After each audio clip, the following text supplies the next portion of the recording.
Hello. Can you hear me okay? Are you ready? We've got a tweet out. You know, you guys could go like that tweet. Maybe more people will see it. You could retweet the tweet. I hope you guys are doing just all right. Just doing just peachy. I'm like a little uncomfortable. I couldn't get this all set up right before we started, and it's kind of warm in here. You know, I should open the window. That's what I should do. There's a window right over here. But I hope you guys are doing well.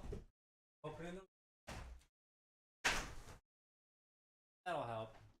You guys are gonna hear some car noises though, and maybe some construction sounds. But I need it. I'm feeling kind of hot. Jesus, this thing like is not so like no. I normally just keep this in exactly the same position pretty much, but I had to move it because I was recording some piano stuff, and now I can't get it back to where it was. You know what I mean? You guys ever have that problem? You ever have that problem? Or nothing is quite how you want it to be? How are we doing so far? Let's go look at the stream on the YouTube. All right, click on your channel. 4 are watching. Ooh, that's not a lot. We need it to have a 400, okay? How you guys doing though? You guys doing all right?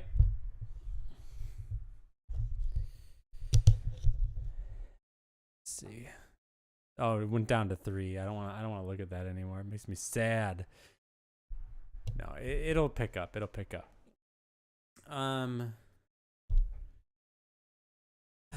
Doing all right. Good luck with the stream. Doing okay. Good, good, good. I got the list here. We'll let people filter in for a second and we'll get to talking, but we've got 25 games left to rank. And one of them will be the hey, that's all right, SKM. Thanks for showing up either way. So we got 25 games here. We are going to be down here and we're going to be doing 25 to number 1. So let's do, before we get started, let's do a little bit of a recap as this, yeah, let's go ahead and move this over here. We are going to go ahead. Oh, I want music. Let me get myself some music going.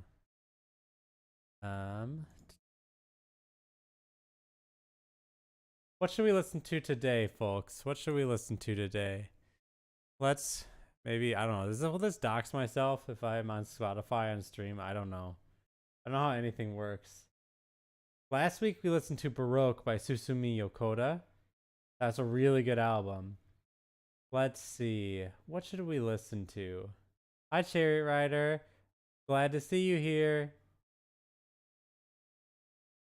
I'm trying to find a good album. We're ending things today. We're ending this whole thing. What should we listen to while we do it? I'll have to listen to more than one album, but I digress. Okay. We are going to listen to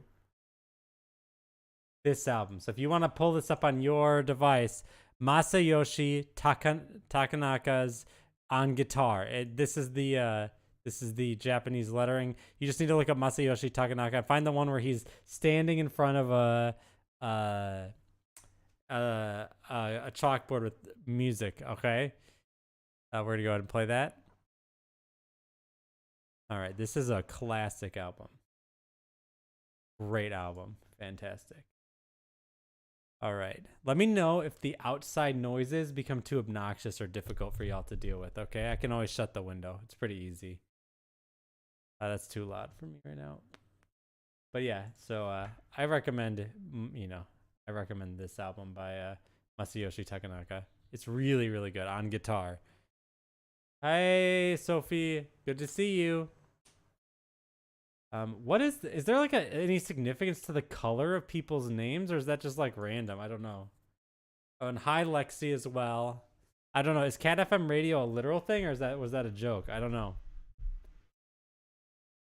Okay. It is too loud outside for my ears. I'm gonna shut that most of the way. Maybe I should shut it all the way. One sec. Sorry. All right. The joke YouTube video that actually sounds pretty good. Okay. So, we find ourselves here. We have cut literally hundreds of games from the list. All right? To get to this point where we have 100 games. And we have organized this list of 100 games from 100 all the way to 26. We are left with 25 contenders. One of these games is the greatest game of all time. No ifs, no ands, no buts. Also, hello, Wick. Our job today, we cannot choose to accept it. We just have to accept it. This is what we have, is to organize these 25 games and come to a conclusion. Let's first go over how we got here.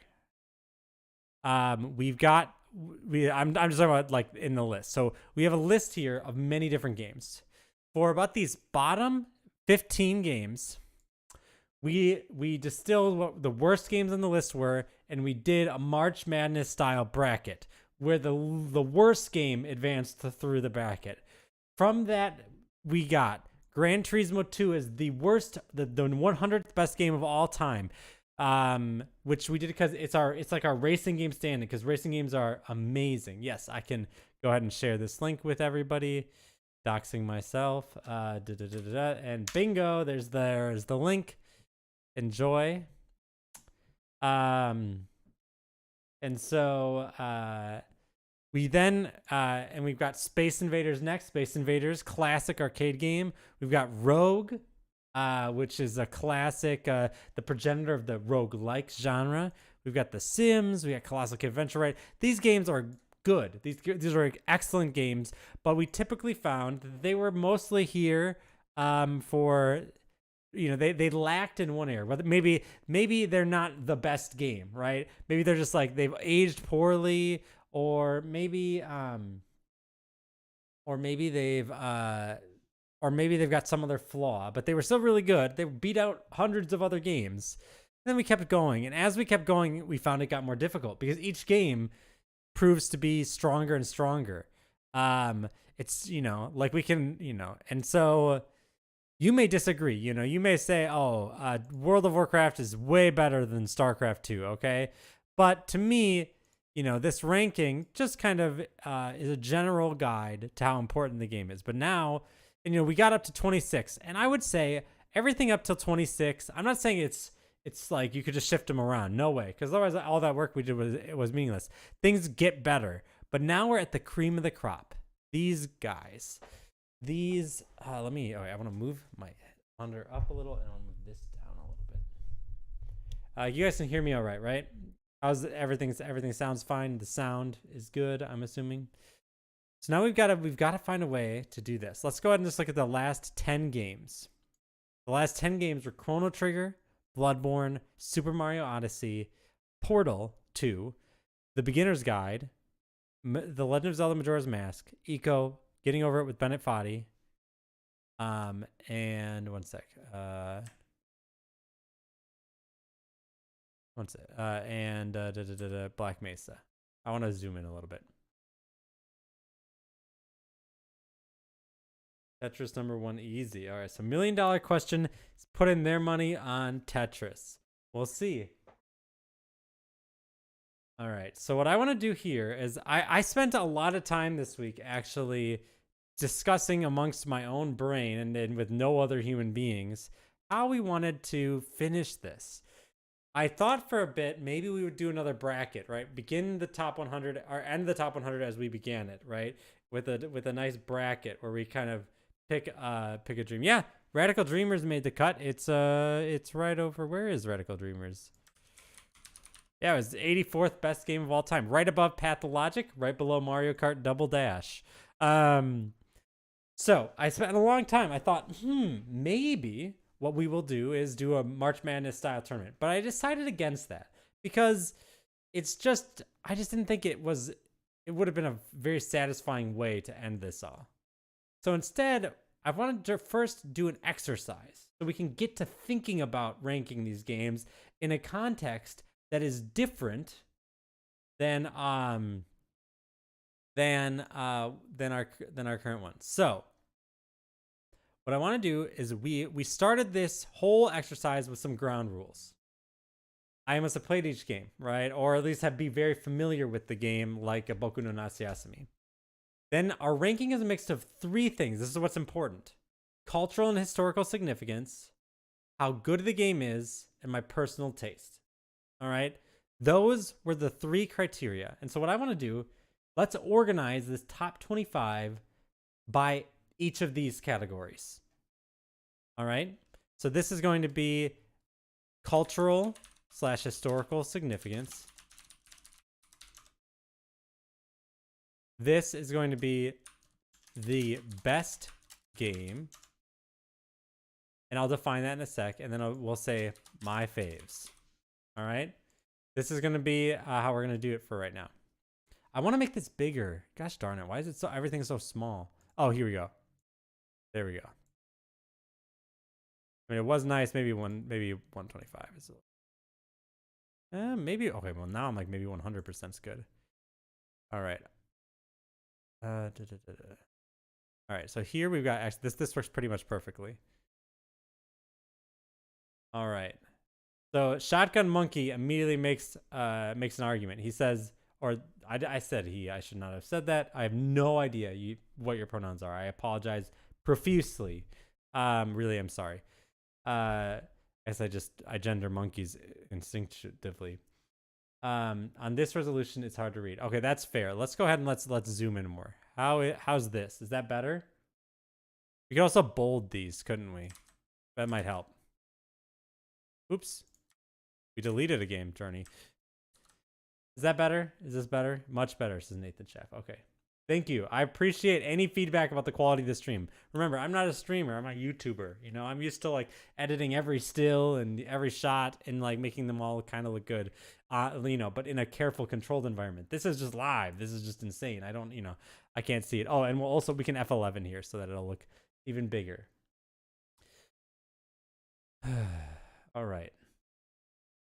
So I like how you guys are putting in your bets right now. We got a bet for Tetris #1. We got a bet for Ocarina of Time #1. What are your guys' bets? What do you think will be #1 amongst these? We got and we got a bet for Outer Wilds. So we got 3 different games bet for #1. So let's go ahead and let's start with the cultural significance. So to me, I want to really underscore what I mean by cultural and historical significance. It's 2 different things kind of smushed together. There is both the influence of the game on other games. That's really important for discerning, right? How the best game ever, right? How influential is it amongst other games? So in such a thing, Ultra Kill is not going to score very highly in cultural significance. A, because it's new, and B, because it's a small indie game, right? It hasn't had a profound influence on gaming. And then we have historical significance, which is different. It is actually significantly different than the influence on other things. But historical significance is how much can we tell the story of video games with or without this. So for instance, E.T. is not a game which influenced many other games. But it's on this list because it is extremely historically significant to telling the story of games. All right. So with that in mind, let's go through this. And so I think let's go ahead and let's start by moving some of the some games that I think are weak in this front. So I think this is going to be kind of tricky, but Ultra Kill is weak on this front. I think any newer game is going to be weak. Like Sekiro, I think that's pretty weak. I mean, this is not the ordering, just to be clear. This is just me putting down at the bottom games that are Kentucky Route Zero is not particularly significant. I think, let's see. Undertale is more significant. Undertale might be like a Miller. I think Beginner's Guide, despite being great, didn't have that much. Oh, is that still here? Didn't we already rank Beginner's Guide? Make sure that if you're going to mention games in the chat, make sure they're not games I've already knocked out. Like Half-Life Alyx, not particularly culturally influential. Let's see. Trying to think if there's any more very obvious ones right here. Outer Wilds, not particularly culturally influential.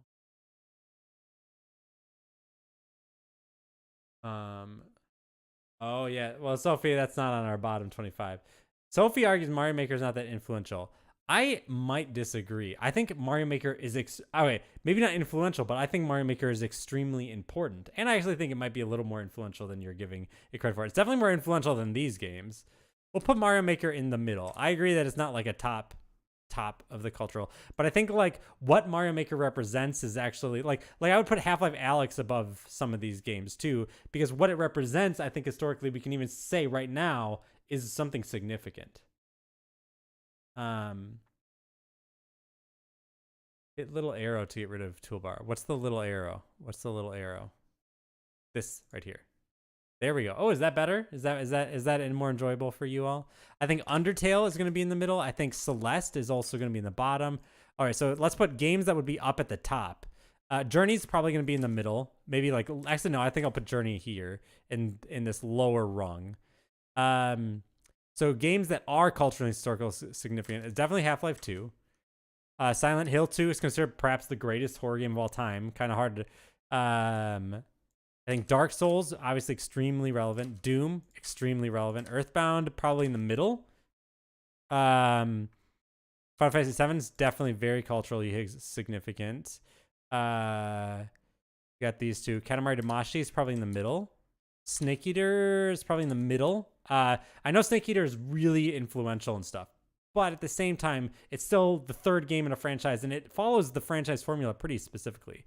Portal, I would say, is actually up here. I think there's a lot of games that do not exist without Portal existing. We already got Sekiro. Shadow of the Colossus is probably in the middle, but at the top of the middle. Super Mario 64 is definitely one of the more influential games. I know I made a whole video about how it's not as influential as you might think, but that still doesn't mean it's not super influential and historically significant. Super Mario Maker, we got Melee, I'm going to put up here. Tetris, I think will go up here too. So let's go ahead and let's move this down. Then we'll put Tetris up here. And then we've got Ocarina of Time. I think that's pretty historically significant. I think Wind Waker goes in this bottom one.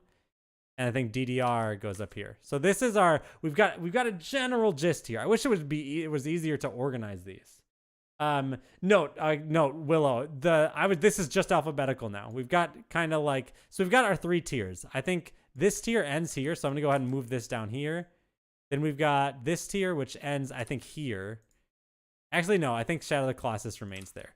We got this tier here, and then we've got this tier. I think let's split this tier into 2 different tiers. All right. So I think that with this tier, we've got a lower tier here, which would include Dance Dance Revolution.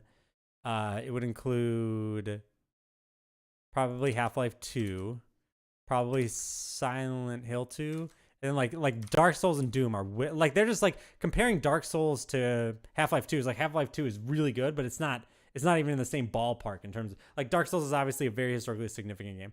Now, I got in a big argument in it is not purely influential. I don't know how many times I got Colossus is spelled wrong. Oh my gosh. What is it? One L? All right. And then 2 S's. There we go. Fixed. Well, let's fix it where it counts here. Sorry, this is what happens when I spell it off the top of my head.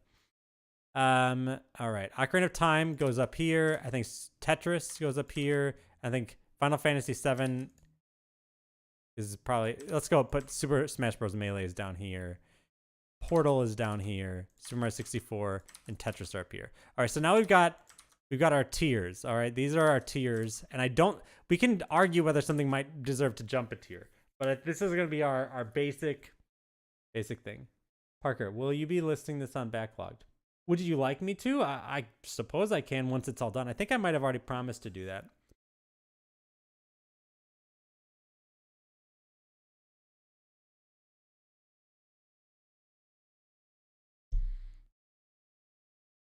Oh, Ryo Fukui is really good. A good pick, Motan. So, just checking in to make sure you're staying objective. You're staying. Oh, I am 1000% objective, Seth. No doubt. I am. This is the objective list. Is Katamari? Yeah. So, okay. So remember, culturally significant. I want to make it really clear to everyone. Does not mean that the game influenced a bunch of games. It does mean that in part, but that is not in whole. For instance, I actually do not think Tetris is a particularly influential game.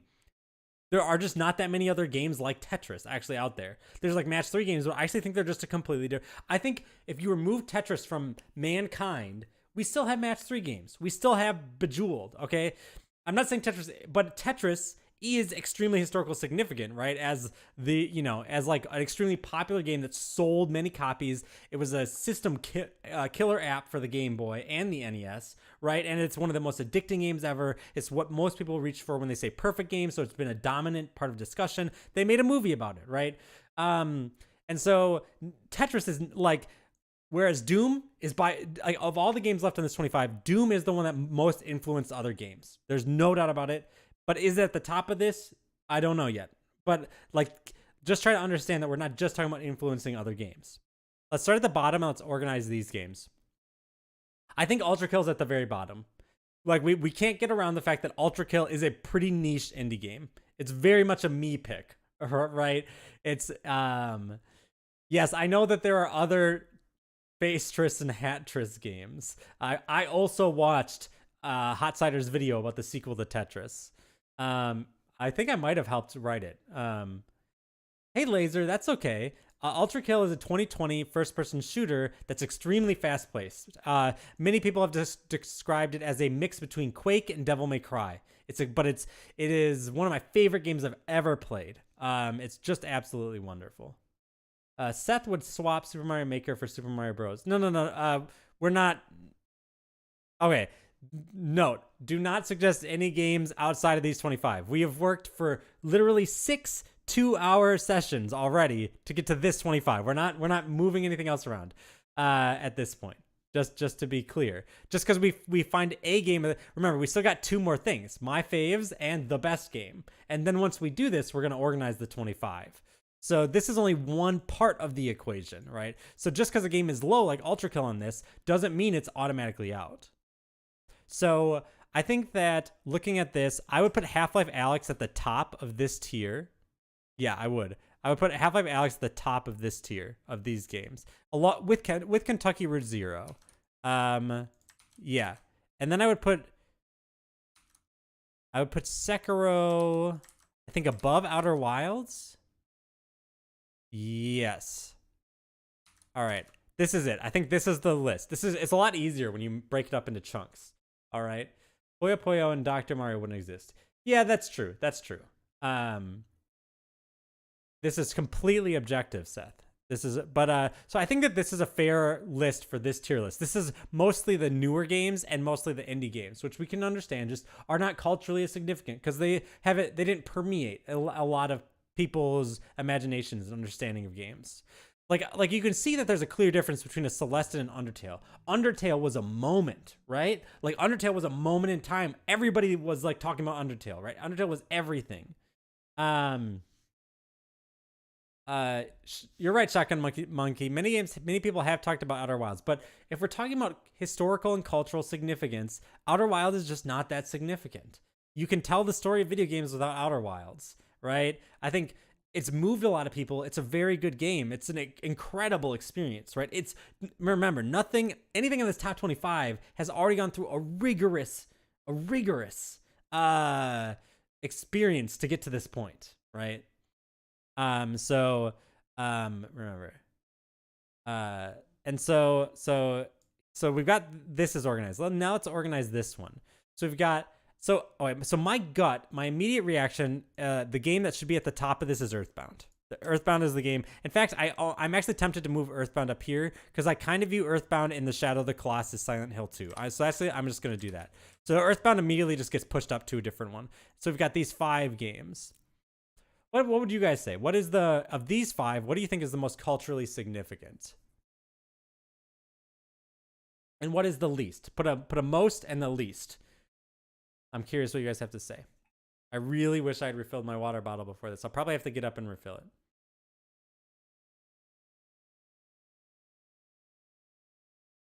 it. Earthbound, you feel like Chair says Earthbound grew in influence in recent memory. I mean, there's a lot of games that wouldn't exist without Earthbound. And I also think Earthbound was actually, it sold very well, and it was a very popular game, and it was very different from what was coming out at its time. Like, I think that you may be underselling. You might be a little American centric because it did bomb in America, but it was very popular in Europe and in Japan. All right, Undertale most, Katamari least probably. Least Wind Waker, most Undertale. Undertale really affected a lot of indie games, but that's kind of a domino effect from Earthbound to begin with. Yeah. I would say Earthbound's definitely above Undertale. That's why I moved Earthbound up a tier. Chariot says Undertale most, Mario Maker least. Bajumeru says most Undertale. So a lot of you guys are kind of down on Katamari. Yeah, most smelly advert campaign was Earthbound. That's true. I'm going to say, for my money... One second, let me take a drink. I think I agree with you guys. I think Undertale is the most culturally influential of this group. I actually think that the least is Wind Waker. That's what I would say. I think the least is Wind Waker. That's what Questing Refuge Willow said. And then I think the next one would be Katamari, and then I would put Metal Gear Solid 3, and then I would put Super Mario Maker, then Undertale. So I want to give the Mario Maker case for just a second. Mario Maker is not. See, when we think of influence, we often think of time moving forward. So what that means is we think of influence as something where you look at time keeps passing by, and then game comes out, and then what happens after? How many people play it? How big is it? How does it shift the landscape moving forward? But I think Super Mario Maker is actually one of those rare games that influences the past. And I mean this. Our current conception of the entire Mario series is now there's a bookend. Mario Maker is the finale. You look at Super Mario Bros., the original, and then you look at Super Mario Maker, and it's the end. Super Mario Maker is the end of Mario. Like, the end of the 2D Mario games. And I mean that. They don't, like, they can make a new one tomorrow. Shigeru Miyamoto could come out with one. It would not matter to me, personally, and how I conceive of Mario. It would have to be a completely new thing, right? 2D Mario reached its conclusion, its epic, massive, infinite conclusion with the Super Mario Maker series. And I think that actually makes it very historically and culturally significant. It managed to do what Sega never could, which was kill Mario. All right, so we've got this. This is kind of our list of cultural things. Cave Story did not make the list. So we've got about 10 games left. Let's go ahead and let's arrange this group here. All right. So we'll do again, most least. In this group of Portal, Shadow of the Colossus, Super Mario Bros., Super Smash Bros. Melee, Dance Dance Revolution, Half-Life 2, Silent Hill 2, and Earthbound. What do you think is the most, and what do you think is the least influential? Yeah, Willow. Super Mario Maker is a game I am very high on. I think that philosophically, it's one of the most important video games ever made. And it's also just one of the best games ever. May I please have your thoughts on Portal versus Portal 2? Sure. While everyone's putting in their most and least, I'll give you some of my thoughts, Wilcoke. So I like the name Wilcoke. It's fun to say. Wilcoke. Yeah, it's fun. So Wilcoke. I would say I like Portal, the first one, more than Portal 2, but Portal, they're both on this list, so they're both lovely. I would say that Portal 1 is much more tightly composed. It's like, to me, Portal 1 is a pop song, okay? It's like, it's quick, it's snappy, it feels fantastic, it sticks with you for a long time, it gets stuck in your head, it never leaves you. You know what I mean? You're at the supermarket and suddenly you think about portals, because Portal was such a novel concept, okay? And I think Portal 2 is a little bit like that same pop song translated into like a 3-movement symphony, if that makes sense. And it's really good, and it's really fantastic symphony, but it's a completely different ball game. I don't think about Portal like you go and you experience a symphony. I don't know how many of you guys have ever been to an orchestra or a symphony, but it's amazing. Like the sounds, they overwhelm you, right? It is stellar. I cannot emphasize enough. You should see an orchestra at least once in your life, because it is moving. Like, you will be moved if it's good. And so anyways, Portal 2 is like that. But you know what? When I'm at the supermarket, I don't think about the symphony I went to once, right? It was an amazing experience I once had. Whereas Portal is something, A, I come back to, and B, it's like a pop song. It's something that I just can't stop moving to, right? I hope that answers your question, Wilcoke. All right. So let's go ahead and look at these. So most Portal, least, I don't know. DDR most. Half-Life 2 most. Well, is Half-Life 2? Oh, Half-Life 2 is in this one. Okay. Melee least. Let's see. Portal is top half. Portal 2 is end. So not a lot of most least.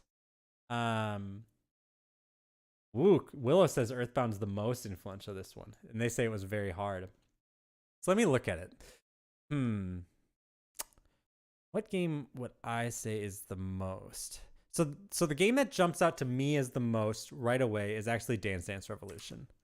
I think Dance Dance Revolution is the example of all rhythm games. Like, and so I don't think you can't look at any other. I know it seemed like In hindsight, things seem obvious, okay? But you look at Guitar Hero, it is just Dance Dance Revolution. Like, it is the same exact gameplay as Dance Dance Revolution, just slightly tweaked. You look at Beat Saber, it's the same gameplay as Dance Dance Revolution. I think the rhythm game genre has not changed much since this game. And so I think that makes it a very culturally, historically significant game. And also, it was a phenomenon. It still is a phenomenon. And like, you could see it. Like, here, let me give you an example. I lived in China, in the middle of nowhere, China, in the desert. Okay, we had a mall and that mall had a movie theater. Okay, I would go to the movie theater. I watch movies in English with Chinese subtitles. It was actually pretty nice. The theaters are always full there, by the way. It's so weird. But I watched like the original Guardians of the Galaxy. I watched Interstellar there. I watched The Revenant in a theater in China. There was a Dance Dance Revolution arcade machine in the lobby of that movie theater. And I kid you not, it was always busy, okay? And that's in China. These are Chinese people, all right? Dance Dance Revolution is, I think, the most influential here. My gut says the least influential might be Portal. Not because Portal isn't, but just because, like, this is such severe competition. I think then I'd put Half-Life 2 like right in the middle. I really think like Half-Life 2 is like the middle point of this tier. And then I think I'm going to I'll put Melee down here. I'll put Shadow of the Colossus here. Silent Hill 2 here, and then Earthbound here. I think that this is I'm gonna swap Earthbound to Melee. All right.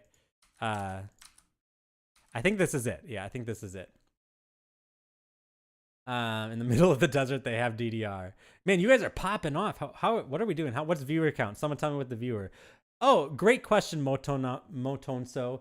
Why is Shadow of the Colossus so high? So Shadow of the Colossus is kind of an unassuming pick here. Initially, you look at it and you're like, I mean, it's a great game, right? But is it really that culturally significant? But I would like to direct you to and I'm kind of mixing it with Eco here because I view Eco and Shadow of the Colossus as two sides of a coin. Miyazaki,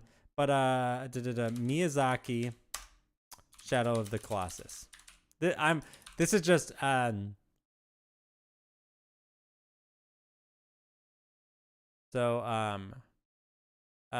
rare interview, so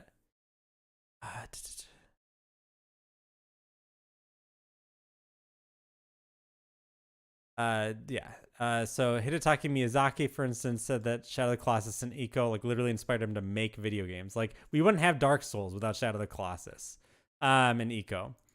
I think Shadow of the Colossus is actually deeply influential and very, very well known. And so I would put it above these in terms of its significance because of how much it's influenced stuff. I really need to try Alex just from how much errors praised it. Oh, yeah. I've been thinking about Alex a lot lately. A lot. All right. So we've got this. So now we just got this group to do. All right. So give me your most least from this group. I hope I answered your question, Motone. So, but I think Shadow of the Colossus is actually, I mean, I might be overrating it. I think you could make the argument that it should maybe be like around here. Maybe it should be, right above Melee and below Earthbound. I could see that argument. I'm just putting it here because that's where I kind of feel like putting it for this one. Anyway, so high lows for this one. I have an immediate. I don't. You guys can go off, fam.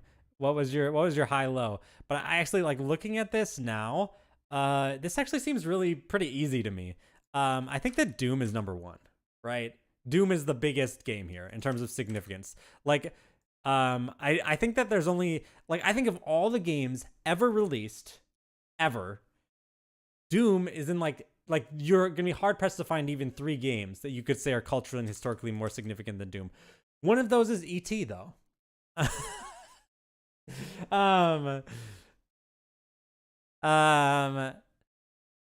So some people are saying least is Ocarina of Time. Fully agree on Doom. Dark Souls is the least. Ocarina of Time may be the least. Doom has to be one. Yeah, there are Doom likes, but there are Mario likes. Go look at the NES. Look at the library of NES games. 60% of them are Mario likes. Okay, maybe not 60%. 30% of them are all are Mario likes. Just because we don't call them Mario likes doesn't mean they're not like they're not just things. I think of these games, I think I would put Dark Souls at the bottom. And it's not because Dark Souls isn't super influential. I think that if you look at like the period of time after Dark Souls came out, Dark Souls is very influential, but primarily among a more alternative gaming crowd. Do you know what I mean? Like the Call of Duties of the world, even I don't want to say like, does a game need to influence the FIFA franchise to be an influential game? No, not necessarily. But I don't think Dark Souls, many games are influenced by Dark Souls. It's extremely influential.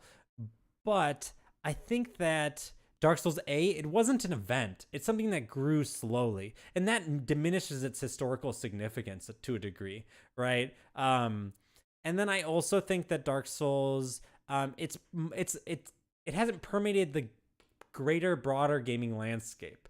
In the same way that even something like Wii Sports, like I would say Wii Sports has had a bigger cultural historical significance than Dark Souls does. It's not here, but like you can see what I mean when I describe it in those terms.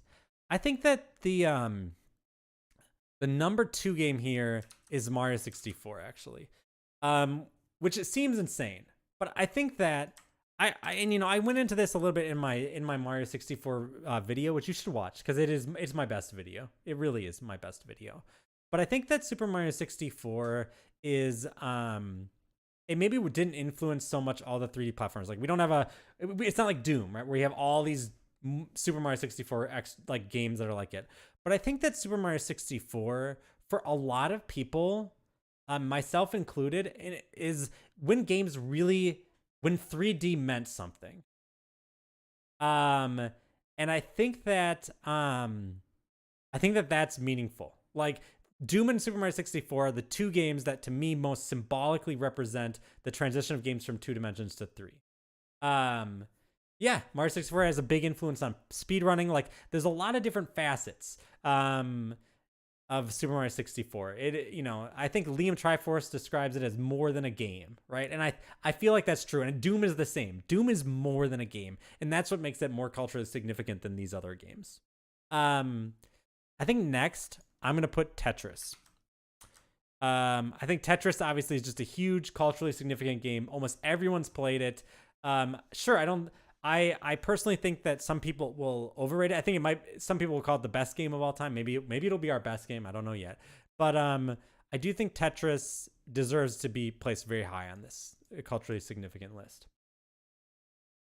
So we got 2 games left, Final Fantasy VII and Ocarina of Time. And to me, in these games, they've always represented the same thing to me, which is why I'm really glad they're right here next to each other.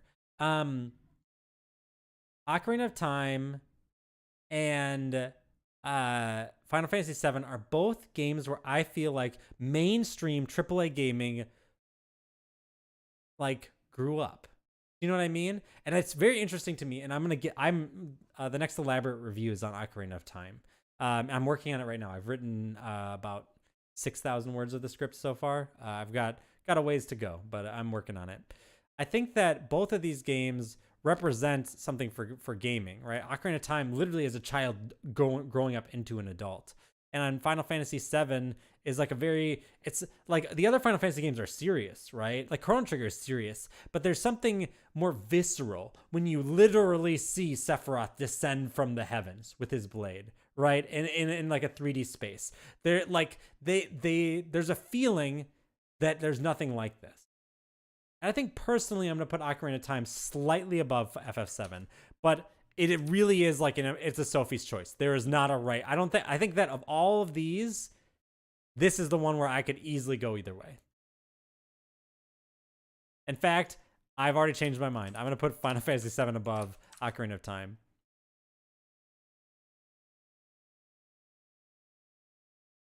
All right, so this is our list for cultural and historical significance. Doom at the top, Ultra Kill at the bottom. Also, that's very fitting, right? Ultra Kill is something in the spirit of Doom, right? So now we've got the best game. All right. So what I'm going to do is I'm actually going to Control C this, and I'm going to move it all the way over here. So that way, and we're going to do the same thing again, but we're going to do it with the best game. Now, what do we mean by best? That's really tricky, but to me, it means games that are crafted exquisitely well, as well as games that are incredibly moving and interesting experiences. I think that we've got we've kind of got two very different ideas of good here. The best game kind of competing against each other. Yeah, Seth, I would agree with. There's been a lot of sentiments about Dark Souls and its influence on people and stuff like that. And I mostly agree with what people are saying. Let's move this down just very slightly. Couldn't we split it into two? No, I don't want to do that, Motone. So, but the two things that we, in what ways are you differentiating best game from your faves? Oh, that's very simple. My favorites are the games that are most important to me. Okay, to me, best game refers to like the experience of playing the game. How enjoy. So there's one half, which is its design. Is this game designed stellarly? Like are the, like, do you get engaged? I don't want to just say gameplay loop, because games are more than their fucking gameplay loops, okay? But it's how they're both sides of the equation are about engagement. How engaged are you with the gameplay, with whatever the game in front of you is? And then the other half of the coin is how engaged are you with the narrative, with what the game means, what it's seeking to tell you about humanity, about existence, about whatever it's about, right? And how much does it draw you in to that? That's, to me, the best games somehow manage to do a little bit of both. And so that's how we're defining best. All right. So let's look at this. We've got this list here. What I'm looking to do right away is I'm trying to find, I want to make that lower tier list. So the games that immediately stand out to me as maybe not being the absolute best is there's one that's Wind Waker. I think these are all so good. I think Undertale might be in this list. Undertale to me means a lot, but it's not necessarily like, it's so emotionally riveting, but it's, I guess, okay, here's what we're going to do. I don't like doing it this way. We're going to try to discern, we're going to make 3 lists here. One, either, or both. All right. So one is we're going to have one list, which is games that tell a really good story, but maybe are a little lacking in the gameplay. We're going to have a second list, which is games which have really good gameplay, but don't have anything going in the story department. And then we've got games that are both. That doesn't mean that's how we're going to rank it, but that's just how we're going to kind of conceptualize it for a second so we can start thinking about these games. So like, all right, so let's start with games that have a good story, but not much more. I think that, like, for instance, Kentucky Route Zero is just kind of a basic adventure game that tells a great story. Oh wait, I still want this to be Control C. We should go down the list. Okay. Journey is a game that tells a good story and is well designed. I'm going to put Journey down here. Journey is in the 3rd category. I think Silent Hill 2 is it's a kind of a tweener, right? I think Silent Hill 2 is not that good of a game, but it's a very interesting story and it's such a great atmosphere. So I'm going to put it in games that tell a good story, but the game side of it isn't really why you're here, right? Ultra Kill is an amazing game. And I think the story is pretty good, but I'm going to put it in the mostly a game category. Okay. So now I'm glad we've got the 3 categories here. Undertale, I think, excels in both areas. So I'm going to put it with Journey down here. Okay. Celeste, I think, excels in both areas. It tells a riveting, emotional story, but it is also a fantastic game. Right? I don't think anyone's going to disagree with that. Dark Souls, I think Dark Souls, I'm going to put at, like, kind of in the mostly a game category. I know that there's an interesting story there, but I just personally, when I play Dark Souls, or any of its descendants, except for Sekiro, which we'll get into in a second, I think it's not really the story that's like, I'm not like emotionally invested in the Chosen One narrative, right? Like, they're interesting. It's worth talking about, but it's not like something that you feel a lot as a result. Doom, I think mostly the gameplay, right? I mean, like, literally John Carmack's quote about porn in Doom games, right? Earthbound, mostly the story. Final Fantasy VII is a mix of both. I think people really come to that game for the game, but they're also emotionally connected to the characters. Half-Life 2, I think it's kind of the game, but it's also got a pretty good story. People are still love that story all these years later. Half-Life Alyx to me is even more. It's like Half-Life 2 on steroids in this regard. Half-Life or Katamari Damacy, mostly the game, right? Kentucky Route Zero, mostly the story. Metal Gear Solid is a bother. Outer Wilds is definitely a bother. Portal is definitely a bother. Sekiro is a bother. I think Sekiro actually tells a story. Most Dark Souls games don't tell a story. You just don't care. But in Sekiro, you actually feel like you are a somebody. And I think that makes it different. Shadow of the Colossus is a game with a pretty interesting story, but great gameplay at the same. Super Mario 64, mostly gameplay. Super Mario Maker, gameplay all the way. Melee, obviously only gameplay. Tetris, mostly gameplay. Ocarina of Time is definitely a bother. Wind Waker's a bother. Dance Dance Revolution is just the game. So we can see here, we got some games with amazing stories. We got some games that are really all about the gameplay, and we got some games that are mostly about the are a lot about the story. This didn't help at all. This did not help at all. This didn't help at all. I'm no closer to organizing these by best game. It's hard because I think these are all just really good games. I know it does come down to taste, but I'm going to try to very objectively rate this. I think all three of these strike me as being kind of, oh my god. I just can't do this. I can't do this, guys. I can't do it. I'm having so much trouble. Let me think about it for a second.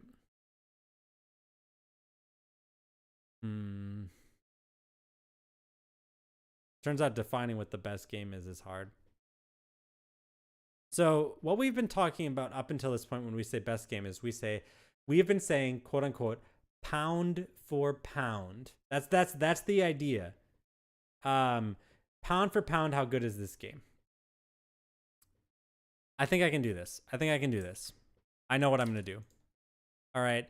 So pound for pound means if you experience this game in a vacuum, okay? Could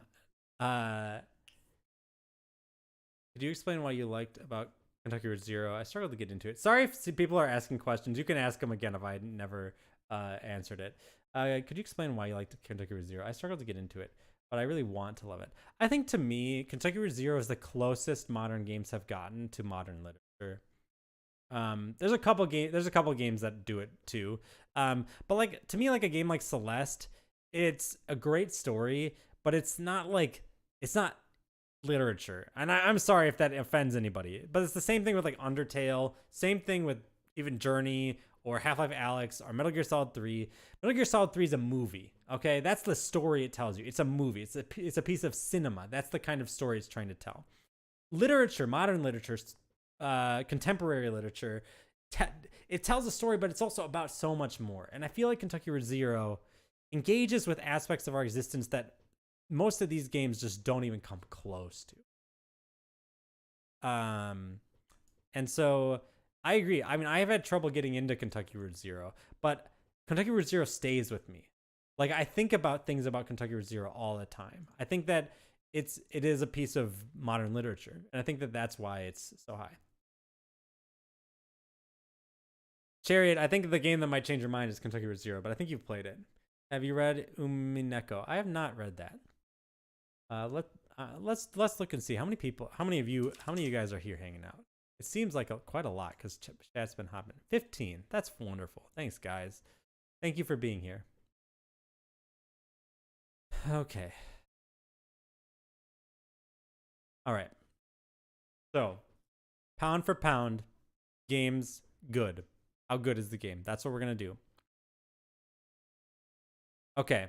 All right. So I'm gonna just do the tier list thing again. What do we got? It's not even 3 yet. We got plenty of time. All right. I think Tetris, pound for pound, is a great game.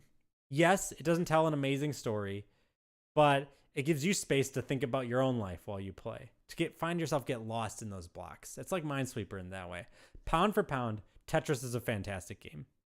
I think pound for pound, it's very hard to argue against Half-Life Alyx. I think pound for pound, Half-Life Alyx is one of the most amazing gaming experiences I've ever had. I know it's one of my favorites, but I know that a lot of you haven't played it. But I'm glad, Sam, I can make your work shift more entertaining. And also Transflag Heart. Yes. Half-Life Alyx pound is one of the pound for pound most amazing games I've ever played. It, like when I say best, I'm also thinking about like dips. Like, is there moments in these games where like it dips and you're like, this isn't as much fun or not as interesting? And I think Earthbound kind of hits that to me. Like Earthbound is a game where it's with amazing highs, but the lows are kind of low as well. Let's see, pound for pound, Outer Wilds, pound for pound is amazing, right? This is not the list, right? This is just a thing. Pound for pound, I think Shadow of the Colossus is it's amazing. I think pound for pound Sekiro is amazing. I think Silent Hill 2 is pound for pound just less. It's less. Earthbound, pound for pound, less. Kentucky Route Zero, pound for pound is also less. I know that these are the 3 narrative games, but pound for pound, are they the best game? I don't know. I'm not so sure. I think Portal, pound for pound, is amazing. I think it really is one of the best pound for pound games. Ultra Kill is a really good game. Doom, Dark Souls. I know. This is getting out of control. Don't worry. We're gonna get to it in just a sec. Katamari Damacy is in the middle. Mario 64 is up here. Mario Maker is... Oh, that's a hard one. Since it's hard, I think that means it goes down here. Just because this is getting unwieldy. Melee, pound for pound. Think about how much time people have invested in ET, in Melee. Just joined. Is ET number 1 yet? ET has already been ranked. I think it's the 43rd greatest game of all time. Let me pull over here. It is the 43rd greatest game of all time. Or no. Listen, it is the number 1 greatest game of all time, but that's not what this list is making. This list is all about multiple factors. So, it's complicated. DDR pound for pound is one of the most fantastic games ever made. Undertale, I think Undertale's in the middle here. I think Journey's in the middle. I think Celeste is pound for pound amazing. I think Final Fantasy VII's there. Half-Life is up here. Let's go ahead and move this down. Metal Gear Solid 3 is in the middle. Ocarina of Time is up here, and Wind Waker is in the middle. Okay. So let's rank these 3, and then we'll have our bottom 3. I think I would rank these Silent Hill 2, then Kentucky Route Zero, and then Earthbound. There's our bottom 3.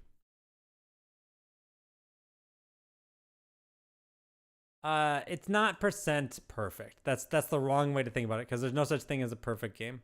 Perfection is not attainable. All right, so now let's rank these guys. Pound for pound. I have to keep reminding myself pound for pound. How good is this game? I put Katamari Damacy at the top. No, I'm gonna put Super Mario Maker at the top, then Katamari Damacy. I think then Journey. I think Final Fantasy VII's at the bottom here. No, Wind Waker is. It's Wind Waker, then Final Fantasy VII. And then I think it's Undertale, then this. Yeah, this is it. Okay, there we go. This makes sense to me. You guys might not agree, but like when I'm looking at like pound for pound, this is... But now we have a big list here. We need to figure out a way to split this down the middle. Let me think about this. This feels impossible. This really feels impossible. These ones, like these games I could see being underneath these ones, but now it feels really difficult. Okay. Here's what I'm going to do. No, I do not game talk. I don't like Echoes of the Eye that much. It detracts from the experience of Outer Wilds to me. I like it. Don't get me wrong. I like it.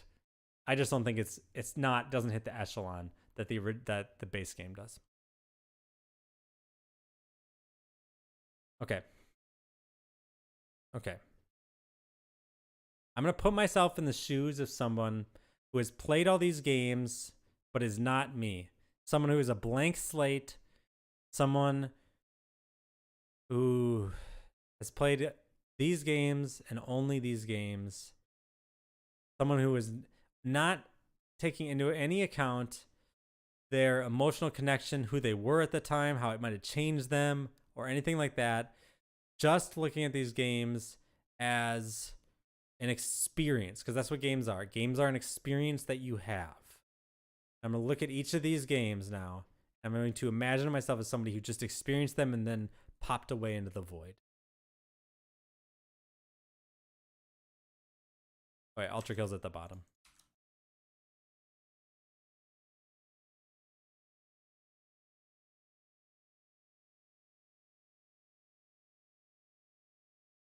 Outer Wilds is near the top. Half-Life 2 is near the top. Doom is near... No, it's not.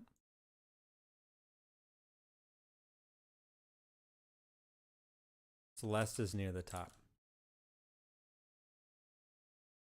Tetris is near the top.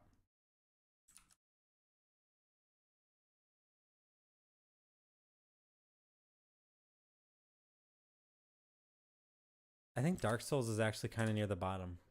I really do, now that I'm thinking about it. Dark Souls is a game that requires you to have played other games to play. So I think that, I really think that Dark Souls is a game, its best status is actually kind of complicated. It's a very good game. I think it's got a lot going for it, but I actually think that if you take it on just its merits as itself, you'd be surprised. I think Dark Souls is a kind of game that gets a lot better because of its cultural significance. That's why Dark Souls is so memorable. It's not just because you played Dark Souls. I think if you played, like, I'm gonna be honest, I'm gonna be really honest with you. If you didn't talk to anyone else about video games, didn't read anything about video games, and you played all these games, Dark Souls would be near the bottom in terms of how much you like it. I think the reason we like Dark Souls so much is because we like talking about Dark Souls. And that's because that makes it culturally and historically significant, but that doesn't make it the best game. Hi, Airvamp.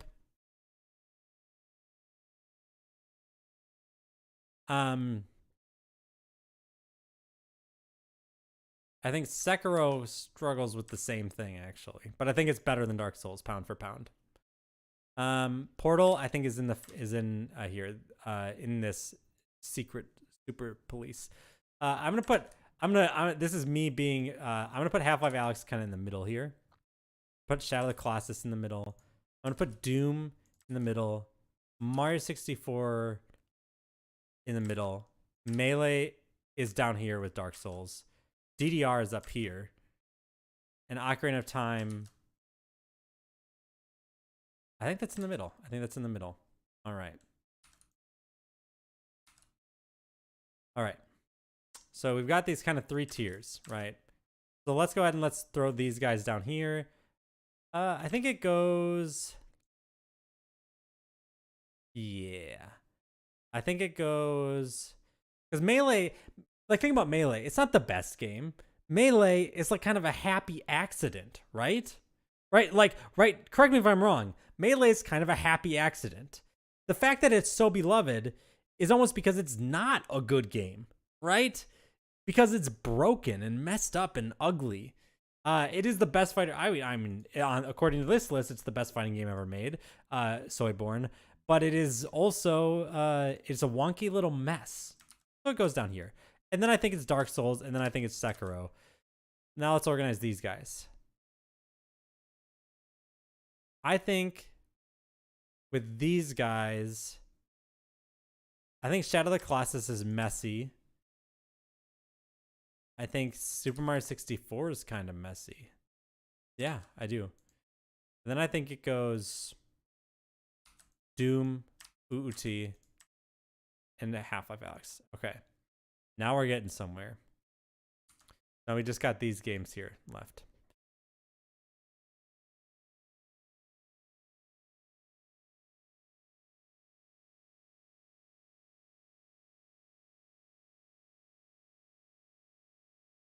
Dance Dance Revolution comes next. Now we only got these 5.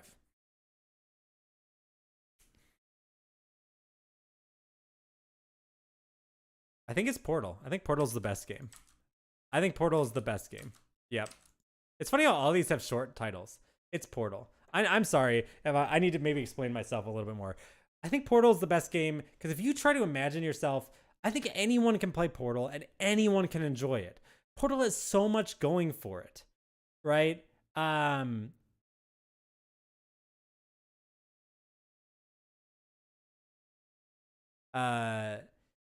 trying to understand what you mean, Peter. I'm kind of like I'm struggling to understand exactly what you mean, and that's okay. I don't necessarily need to because I need to keep working on the list.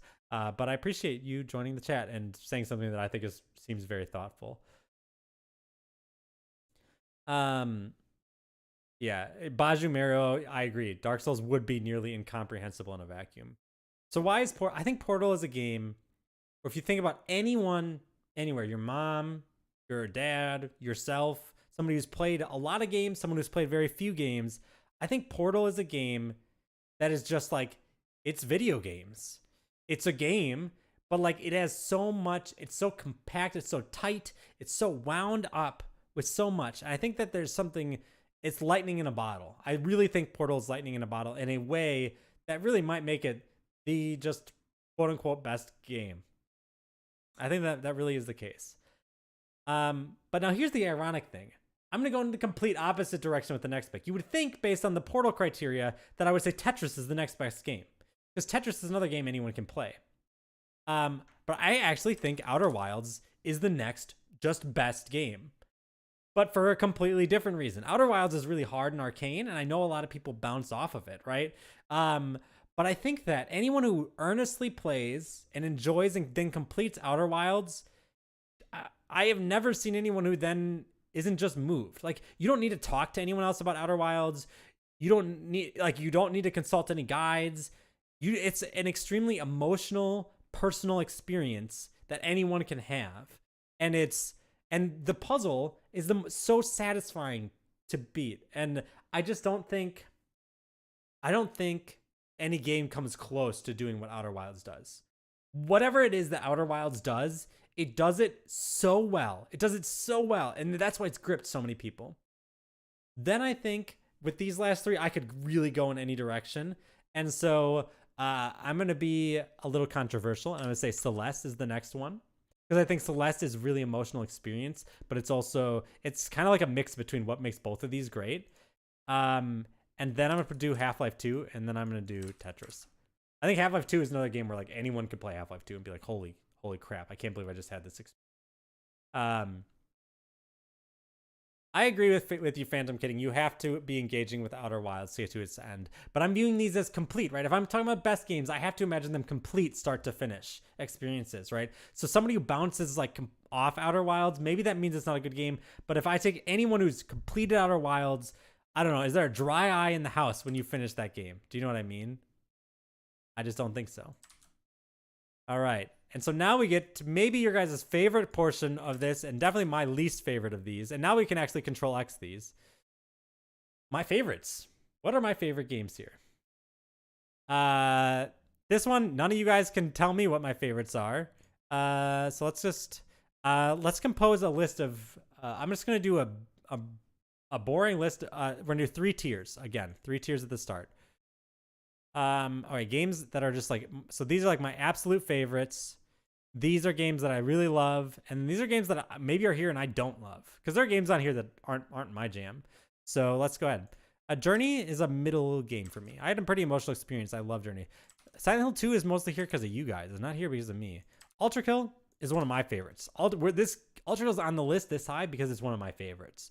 Undertale is one of my favorites, but I'm gonna put it in the middle list. It's at the top of the middle list for now. Celeste, one of my absolute all-time favorites. Dark Souls, I've soured on Dark Souls. I think I put it in here. Doom, similar boat. I haven't soured on it, but it's not like one of my favorite games. I don't go back and play Doom that often. Earthbound is in the middle. FF7, I have barely played. Half-Life 2, probably either in the middle or up here. It's like around where Undertale is. Half-Life Alyx is one of my all-time faves. Katamari Damacy is in the middle for me. I love that game. Kentucky Route Zero is down here. MGS3 Snake Eater is probably in the middle. I loved that game when it came out. Outer Wilds is up here. Portal is actually in the middle. It's not like one of my favorite all-time games. Sekiro is up here. Shadow of the Colossus is probably in the middle. Super Mario 64 is up here, actually. Super Mario Maker is probably in the middle. Tetris for me is in the middle. Melee is probably, it's very important to me, so I'll go in the middle. Wind Waker is probably in the low middle. Let's see, I got a text message. I'm gonna look. I had a lot of messages.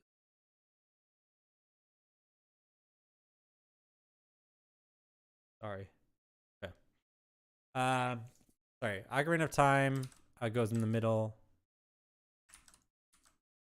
Wind Waker goes in the bottom, I think. I've soured a lot. I think Wind Waker ended up being ranked too high. I think Wind Waker is going to be the 25th game. DDR is going to be in the middle. Air will never actually finish this list. She'll be an old lady with grays. Well, I mean, I guess games are going to keep coming out, so maybe I will never finish them. I'm just going to read some of the chat for a sec.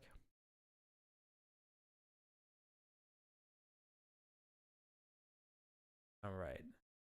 What is the best post Lord Vessel level in Dark Souls? They all suck. All right. Yeah, I think that this is generally in terms of my favorites. You guys would be shocked. I know you guys think, okay, I Am Error's top 100 games of all time. I think it's very easy to imagine that I made a list of my favorite games. I did not. I really mean that. I did not make this. Like, if it was just my favorite games, I'm pretty sure only these 6 would be in the top 25. I don't know if any of these would be in the top 25 after. I really tried to distance from just what I think. What are my feelings? Let's go ahead and rank this group first. Silent Hill 2 is at the bottom. I like it, but it's not really one of my favorites. I think Wind Waker is gonna be up. I think KR0 is down here. No, Final Fantasy 7 is below it. And then it's Doom, and then it's Dark Souls, and then it's Wind Waker. Yep, that's it. All right, that's the bottom of my favorites. All right, and then so in this group, what's a game that I really is one of? Is there like a game here that's really one of my favorites? So the games that stick out to me as being like among my favorites are gonna be Shadow of the Colossus and Ocarina of Time. You're gonna learn a lot more about those pretty soon, all you folks. I'm Error and chat's top 100 games. Yeah, kind of like that. It's just the top 100. What is your keyboard? I hear the nice clicky clacks. I have a Ducky 1 keyboard here. Ducky 1, yeah, is 10 keyless. I like it a lot. I would recommend it. Sponsored hashtag. No, not sponsored. Just telling you what keyboard I type on. I do not recommend this mouse, the Razer Death Adder. I use it. I have like 5 mice. I only use it because it hurts my wrist the least, but this thing like clicks really erratically. I can't play Minesweeper with it. Not that I play Minesweeper anymore. To be clear, I can't even play Paku Paku. Cherry MX Blues are the switches. Like it shadow double clicks sometimes, which is very obnoxious. I hate the Four Kings. God, that boss fight sucks. I think Half-Life 2 would be next. Undertale would be. I'm trying to divide these into tiers. I think that like this is a tier of its own. I really do like Tetris. I really do. I actually don't like Super Mario Maker that much. I'm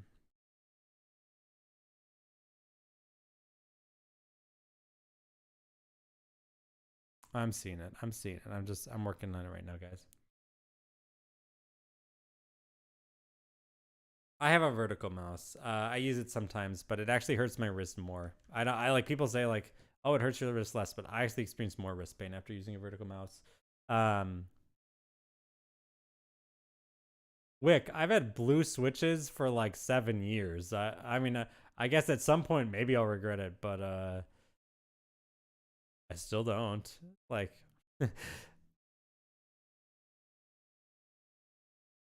DDR. I think DDR goes in this group. Okay, so now let's organize this group. My favorite games here. I think my favorite game of this group is Katamari, and then Melee. I think the bottom ones are Earthbound and Journey. No, Maker. Maker's maybe below. DDR.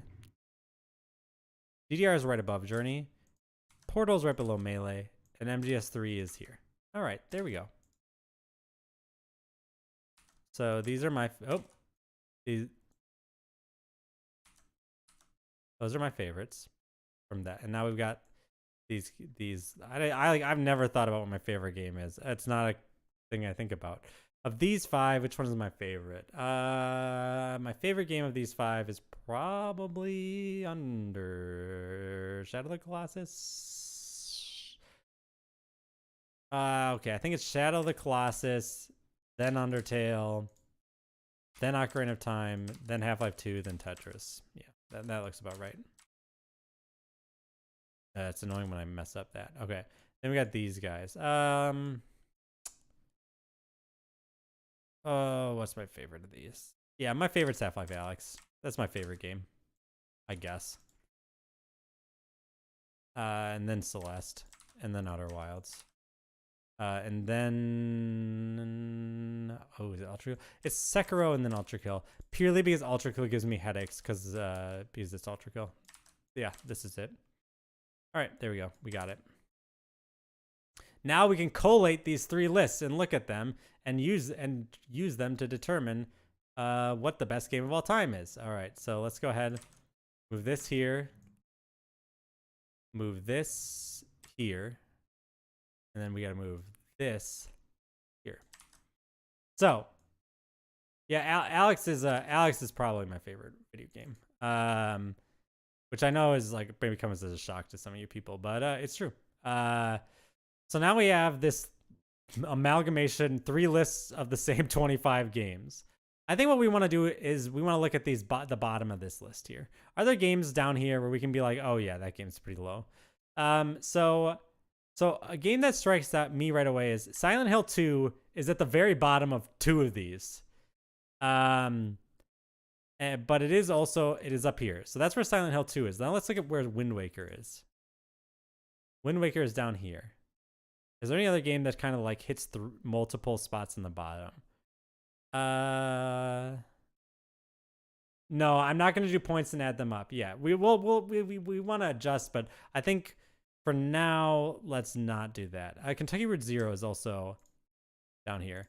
So I think that's our bottom 3. I think that's our bottom 3. Our bottom. So I'm gonna put them here for just a second. It's Silent Hill 2,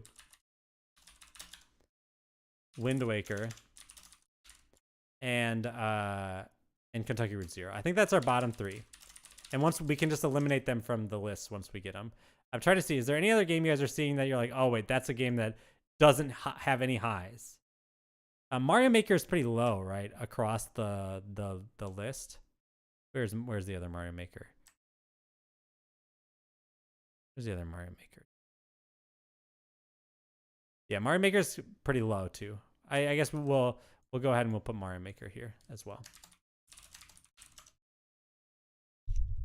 Final Fantasy is low on 2 of the lists, but it's pretty high on one of them. It's really high on this one, which means that you know, that counts for something. I think I agree. The Final Fantasy 7 is very low on 2 of these. I'm trying to think of where's Journey. Where's Journey on these? Journey's here. Journey's there. Journey's here. Journey's another game that does not have any highs. We're just looking for the games with no highs. Anyone that, well, Katamari is rather low. Let's see. Where is Katamari in this? So Katamari's there. Katamari's there. And Katamari is here. Katamari is middle on 3 categories. That's pretty good, actually. You're right, though. It's pretty low on this side. Katamari is probably not going to make it too further. Where's MGS3? MGS3, MGS3, MGS3. Like, MGS3 is just lower than Katamari on, like, literally every category, which is pretty funny. Let's put MGS3. All right. Let's go ahead and let's put these, what, 6 games? Let's go ahead and put them in, and then we can axe them from this list, okay?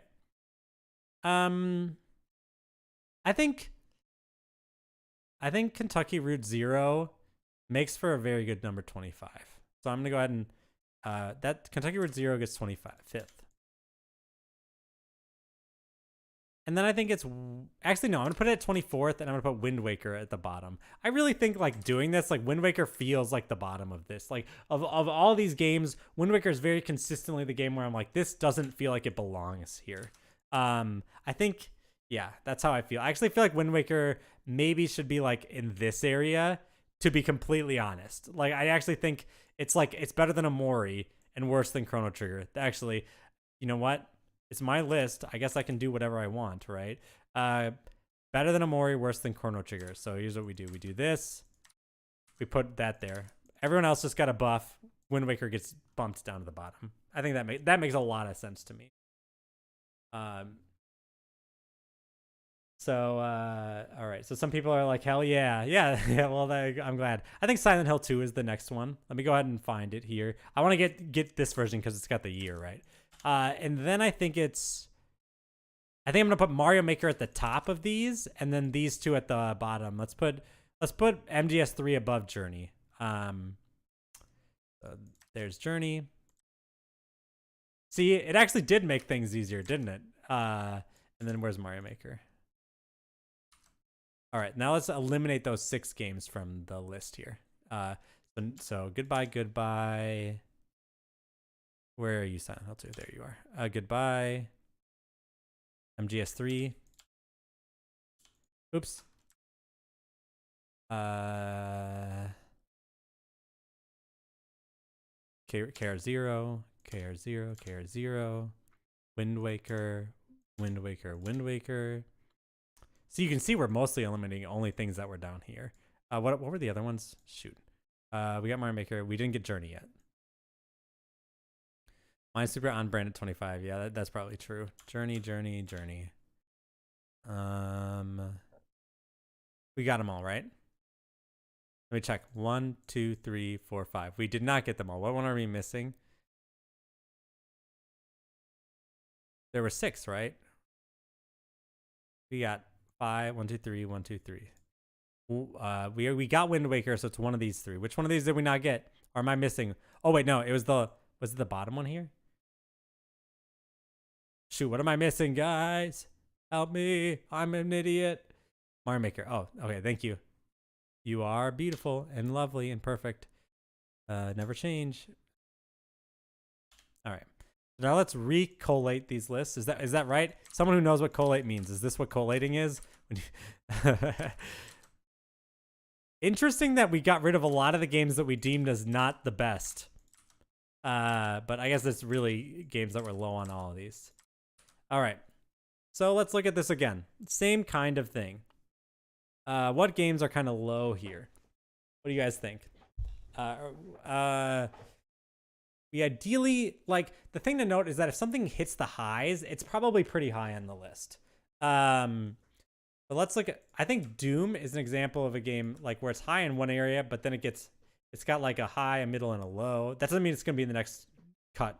Let's look for things that kind of where all of them are kind of down here. I think Earthbound is one of them, right? Earthbound. Yeah. So I think Earthbound this is where you get off, Earthbound. Someone suggests Undertale. Let me look. Undertale.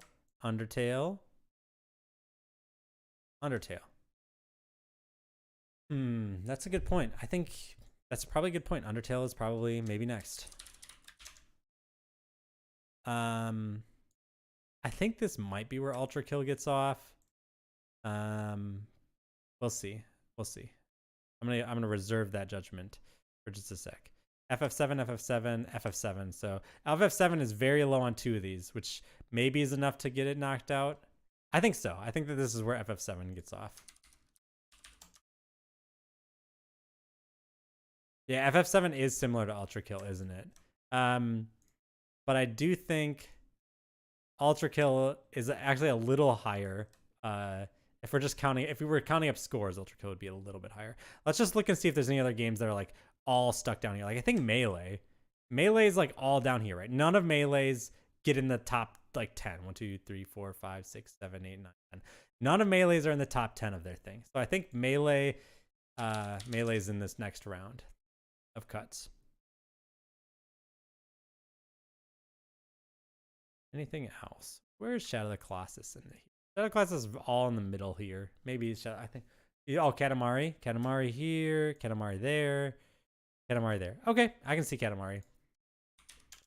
That's 5. We probably don't need to do... we could do these 5. We can do these 5, and then we'll do another 5, okay? We'll collate the list. So of these 5, how are we going to rank them? Huh. I think it makes sense to put Katamari at the bottom. I think Katamari at the bottom right here. I think that makes a lot of sense to me. I think Undertale's at the top of this list. Undertale might squeak by a couple more games. Just be warned. I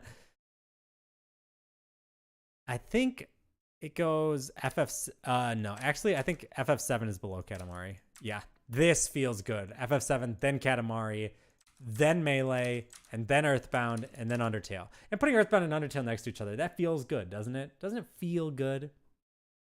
All right, so then now let's go ahead and let's get each one of these into their spots.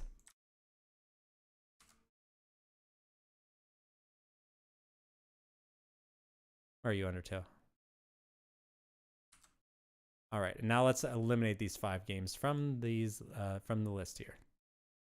Okay, so we got rid of Katamari Damacy.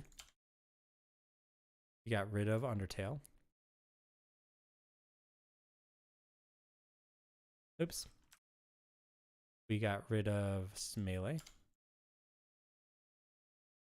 And we got rid of Earthbound. And we got rid of, we can look. We don't have to do this all in one go. We got rid of FF7. And we got rid of, that's all 5, right? That was all 5, right? Yes, I think so. All right, let's recollate the lists.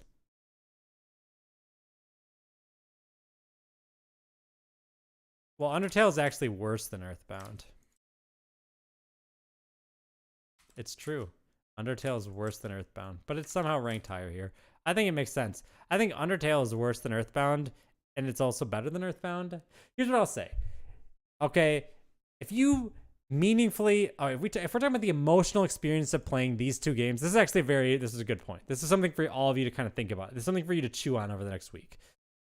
If you think about the emotional resonance about these games, it's really similar. I think the writing is very close. I think Earthbound's writing is maybe a little bit better, like because it's so much more dense than Undertale is. I think there's more going on in Earthbound than in Undertale, but they're both very. Undertale's probably more emotional, but Undertale like smacks Earthbound out of the park when it comes to gameplay. Undertale's a really engaging game in terms of gameplay. I think, and that's hard to miss. All right, so now we've got this list. I think we're going to do what, 5 more? Or no, 4 more. Let's do just 4 more, and then we'll be at the top 10. And then this is where it's going to get really heated, right? So let's do this. The top 10. So 4 of these games need to be cut. So Sekiro immediately jumps out to me as a game that is low on 2 of these and then very high on another one. Ultra Kill, this is where Ultra Kill gets off.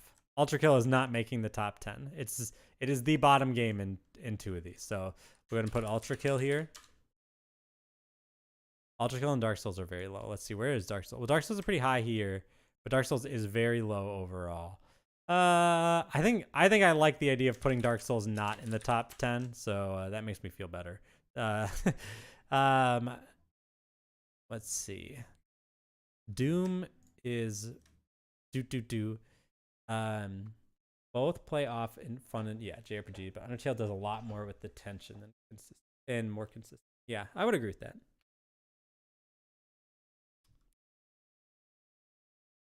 I think we're through our second run of the Masayoshi Takanaka's album, DDR. Ooh, good eye. Who was that? Sophie? DDR. Where's DDR? DDR.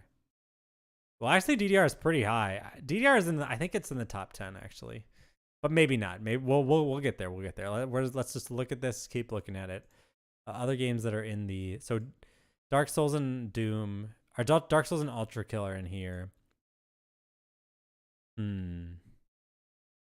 We almost can't do DDR because DDR is we'd be literally just axing the ones that are my least favorites.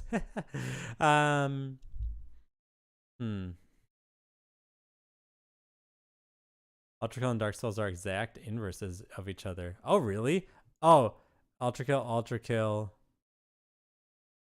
and then Dark Souls, and then Ultra Kill, Dark Souls. Oh yeah, I guess.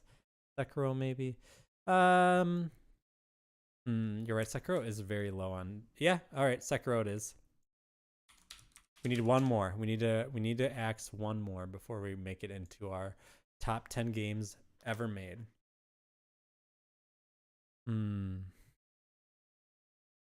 I think the person who said Dance Dance Revolution might be right.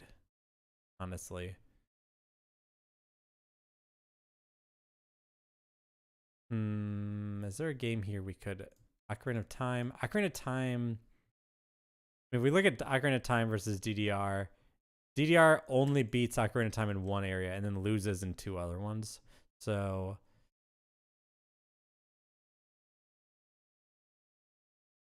But there also might be a user error here. I actually think we might have rated Ocarina of Time too high. I think Shadow of the Colossus cracks the top 10 Lumic. I think that's a good question. I think it's Ocarina. I really think it's Ocarina here. Oh, maybe one of the Half-Life someone says. So Half-Life 2 is here. Half-Life 2 is here. And Half-Life... So Half-Life 2 is very in the middle. I think we made a mistake. I don't think I think Sekiro is top 10 material, and I think the two games that are getting the axe here are Ocarina and a Shadow. Or no, not Shadow of the Colossus. What was the one that someone just said? It wasn't Shadow of the Colossus, was it? What was the one I was just about? Shadow of the Colossus. Oh, Shadow of the Colossus. Shadow of the Colossus.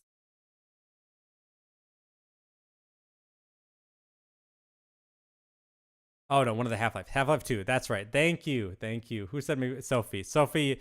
Yeah, I agree. Half-Life 2 is the game. All right. So these are the 4 games that are going to get cut here. And then we'll have our 10. And I have a pretty good idea of where some of these are going to place. So I think we put them in... Which game is number 11?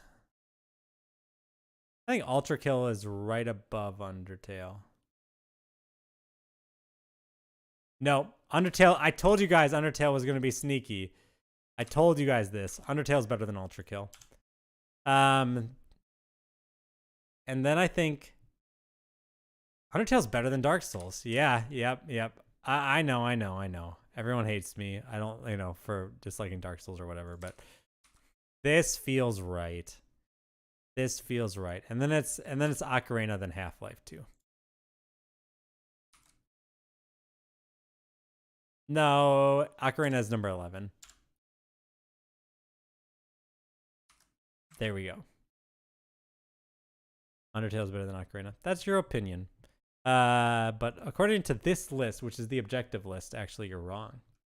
Sorry, $1 million question.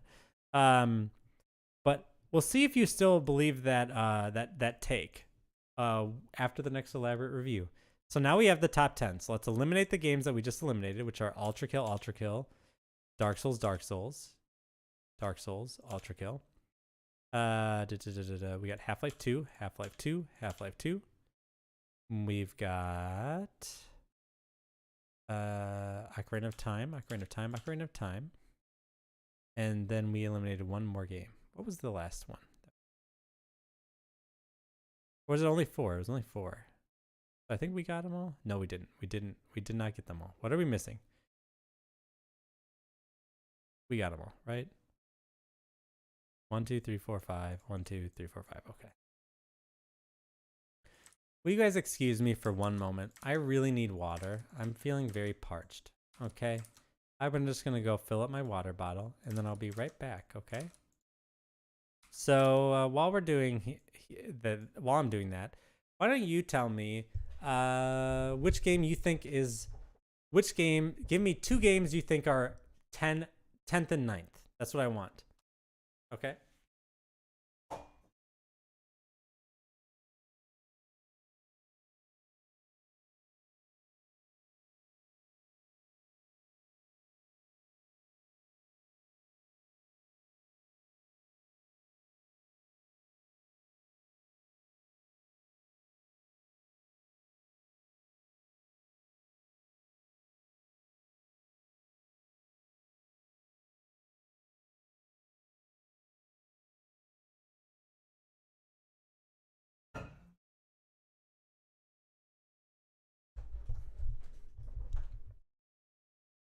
All right. So you said we were a toddler. So cute. What? What am I talking about? What is this? I'm confused. Clarify, Montos. DDR is literally worse than Tetris in all categories. You know, that doesn't necessarily mean that it's a worse game.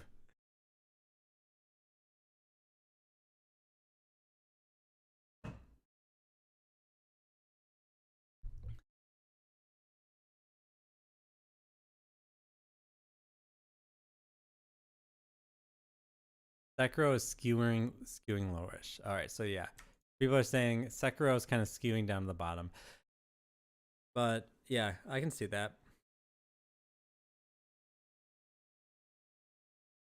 I'm gonna get water. Don't worry. Oh, really? Oh, maybe, maybe I have a toddler, so maybe that's where that's coming from.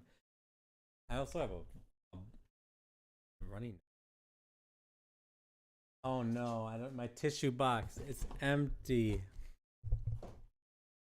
It's my purse here. It's my purse is right here, and I've got tissues in my purse.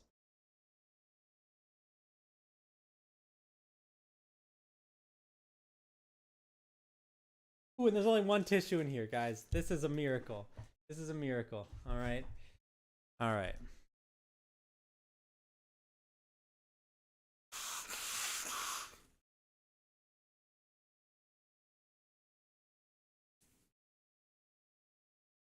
All right, guys.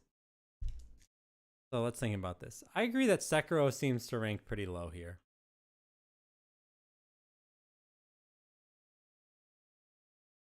I also think try not to take any one ranking or too seriously, right? Like I think you could really make the case that Sekiro is pound for pound better than like Doom, for instance. You know what I mean? Like that's very arguable to me. I don't think you can make the argument that Sekiro is better than Tetris or DDR, actually.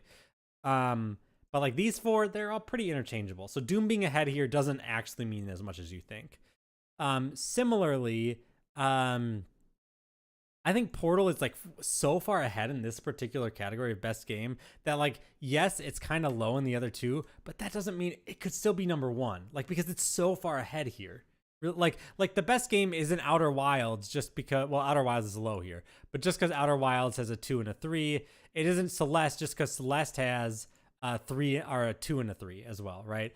Like these games might rank very highly, right? But don't think of it just in terms of like we need to rack up the points and we know which game is the best game. But think of it more as this is a guide for getting us to think about these games in their respective categories.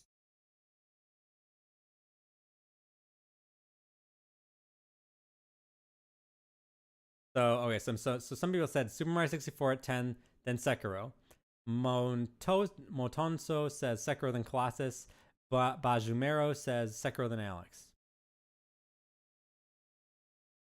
I think I can make a cut here. I think I make a couple cuts here. But let's go ahead and move this down to here. So that way, because we're at the bottom 10 right here. I think, very personally, I think there are some games that I think are just not competing for number one. And so I think we can put them in here, okay? And those games are Doom, Tetris,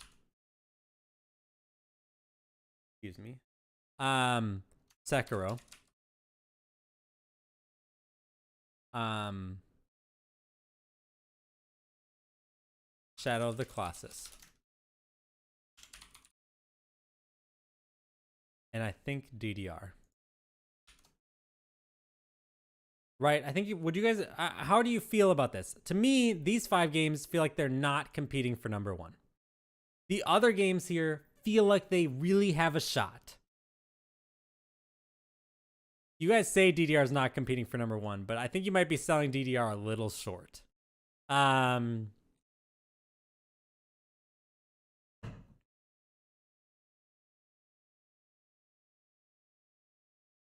that makes sense. SKM, you may not have you. I don't think Tetris is number 1. I just don't like. It just cannot compete with the emotional experiences of Alex, Celeste, Outer Wilds, right? It doesn't come close. Like, I agree. Like, I think that like these games to me lack something like that I expect from a critical piece of art. Like, I can see it, like, that's why if you don't know much about Alex, I would say do not. Half-Life Alex is, yes, a Half-Life game, and yes, it's technically a sequel. Half-Life Alex is so much more. Half-Life Alex is truly one of the best games I've ever played. It really is. And I don't just mean my favorite. It is one of my favorites, as I put it here. But when I genuinely believe like Alex has a case for being the best game here. Actually, it could go above Portal. It depends on how you kind of rank the VR experience. If you take the VR experience at face value, Half-Life Alex might be above Portal. And maybe as time goes on, Alex might rise in historical and cultural significance too. I would say Alex is definitely in the top 5. Alex is competing for number 1. I want to make that all clear to everyone here.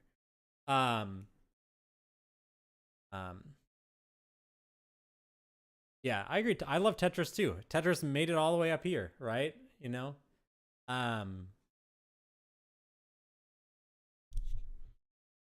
But every game comes off at some point, gets off the train at some point. There is a not VR version of Half-Life Alex, and you should not play it. Alex is a game that is meant to be played in VR. It's not a game, you can't translate the experience over to playing it on a desktop and enjoy it in the same way.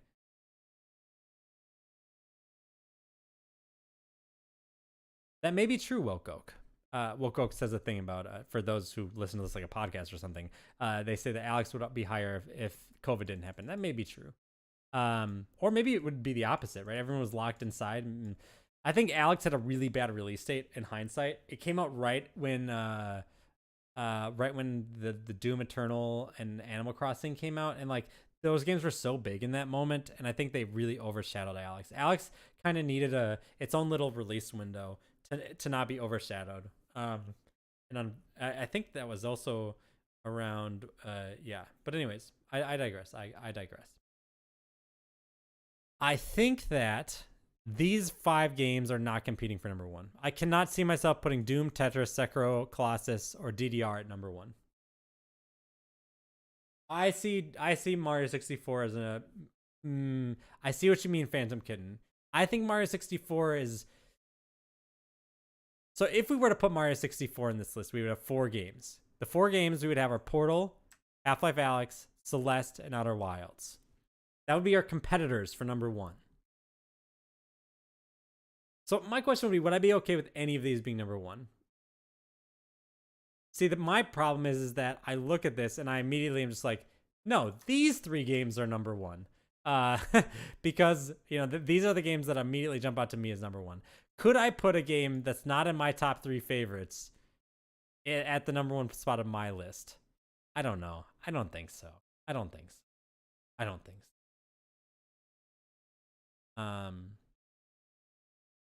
I don't think so. I don't think so. Okay. So Portal's not. So Portal is. Okay. It's kind of coming together. So these 7 games. These are the 7 games that are between 10 and 4. And these 3 games, Alex, Celeste, and Outer Wilds, they will compose the top 3. What the order is, I don't know. I'll tell you right now, I'm leaning towards Alex at number 1. But I think I really could go with any of them. Honestly, I could like roll a dice and I'd probably be happy with the outcome. So let's look at these. I think Doom jumps out to me as a game that's probably number 10.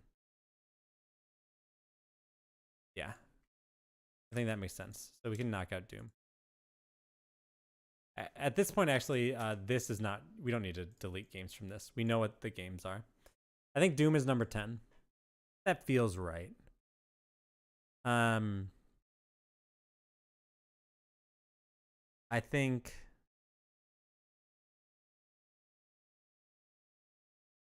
what do you guys think? What do you guys think is next? Doom has the highest average rating of all the... No, how could it have that? Doom's got a very negative on my favorites, right? It's I feel like Outer Wilds definitely has a higher average ranking, right? Oh no, maybe not Outer Wilds. I don't know, it does probably, but Sekiro has a pretty low average rating. But remember, we're not just like blindly following the ranking. The ranking is just there to help us kind of make sense of things.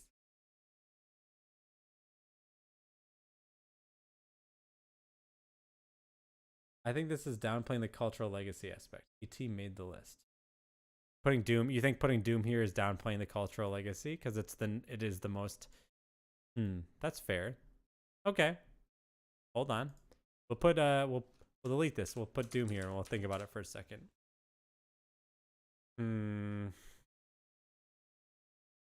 I could see Sekiro below Doom. Yeah. Okay. Who said that? Who said that? That was Montosino. I see Sekiro as below Doom. I think part of me subconsciously wanted to get these two further apart, Dark Souls and Sekiro, and maybe that's why I wasn't considering it for the 10. But I can see that. All right, so Sekiro's gone. I got Doom and Tetris here. And also, okay, so like at this point, it is worth noting that we put 3 3D action adventure games in a row. I mean, that to me is like maybe it's time to put in like a Dance Dance Revolution or a Tetris at number 9.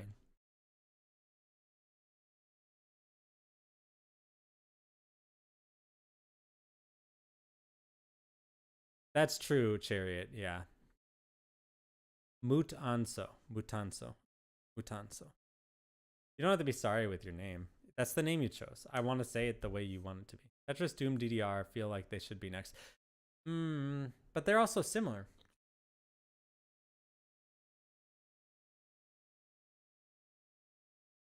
Funny that I say that, but they Tetris beats DDR3 in all 3.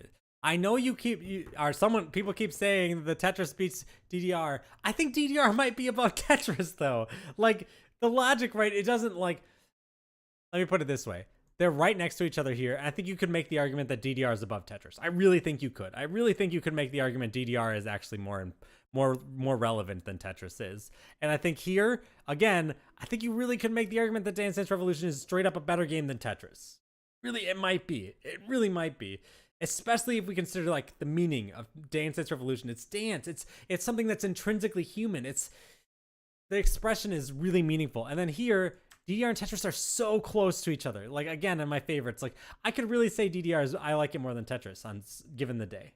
Just today, I put it Tetris above. That doesn't mean that much. We're talking about whatever the best version of Tetris is, because Tetris is not a game that we care about the version.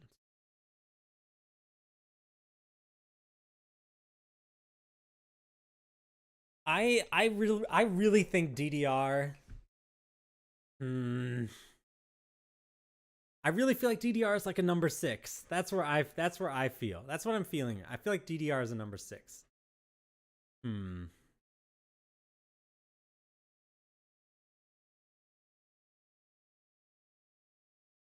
No one agrees with the DDR. Thanks, Bajumeru, for backing me up on the DDR. That's true. Tetris has had a renaissance. But people also have like a very... Here's what I'll say. And I'm not trying to be mean to some people on Tetris. I think a lot of people have an emotional connection to Tetris as the best game of all time. I'm not saying you guys very specifically do. I'm not calling you out specifically, but I think people have an emotional connection to Tetris, the idea of Tetris as the best game of all time.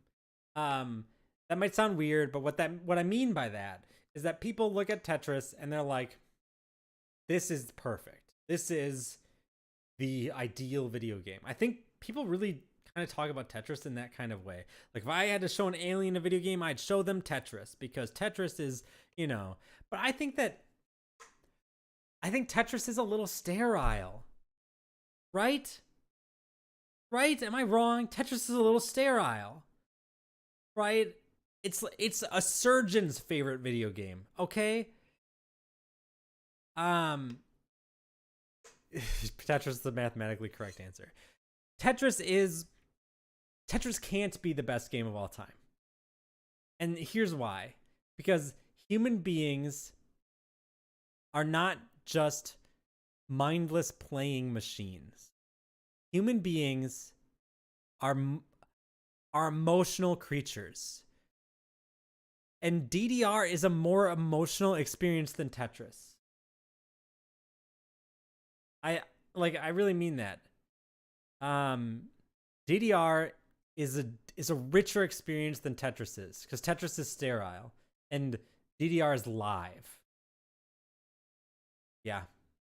That's how I feel. That's how I feel. So I think Tetris goes next. I think Tetris gets knocked off next. Ninth is a really good place for a game from 1983. Note that Tetris is the oldest game in, it's after Pac-Man. It's the oldest game in the top 36, right? That's pretty good. You'd think we'd get better at making games, but no one can make Tetris again. All right. Tetris 99 technically is a different game than Tetris. Very loosely.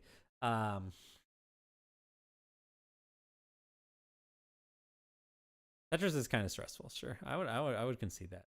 All right, I try to knock Doom off at 10, but now I really think it's Doom's time to get off.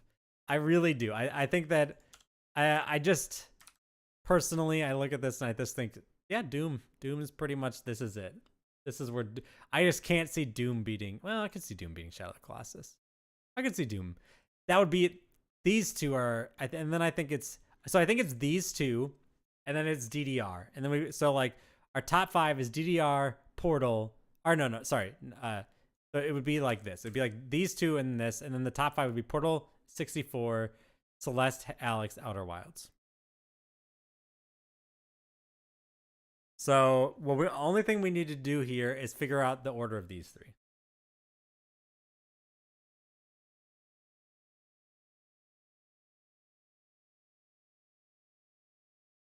I think Shadow of the Colossus is at the bottom. So now we just gotta do the 2D games. Yeah, Shadow of the Colossus is at the bottom. Shadow of the Colossus went as far as it could. I really mean that. I think Shadow of the Colossus beat out a lot of games. And you could make an argument that Shadow of the Colossus maybe actually deserves to be like below Katamari Damacy. Like I could see myself placing Colossus as low as 18. Like its range is like here. And I think it hit the highest mark it could. That's very good for Shadow of the Colossus. That doesn't mean I think Shadow of the Colossus deserves to be 18. Just let me make that clear. It's just like you can see the list be it managed to keep dodging death.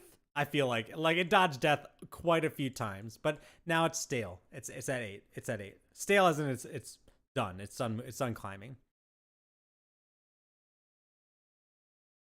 Let's do DDR and then Doom. Doom getting off at number 6 feels nice. Feels appropriate. Because it stands in for all the other first-person shooter games, right? What game are we? DDR. That feels right. So now we have 5 games left. And let's critically consider here. not just my 3 favorites, but like let's actually look at this. Alex, Celeste, Outer Wilds.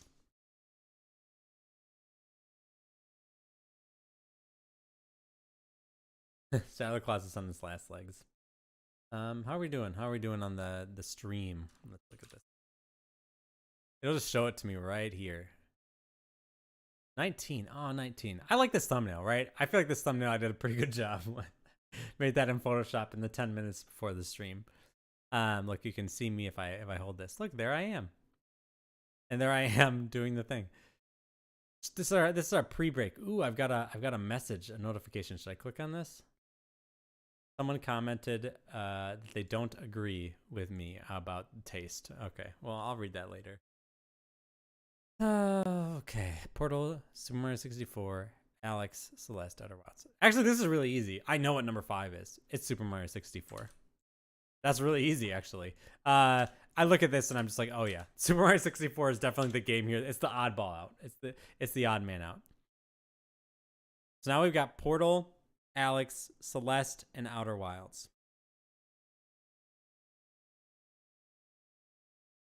The top 4 games of all time.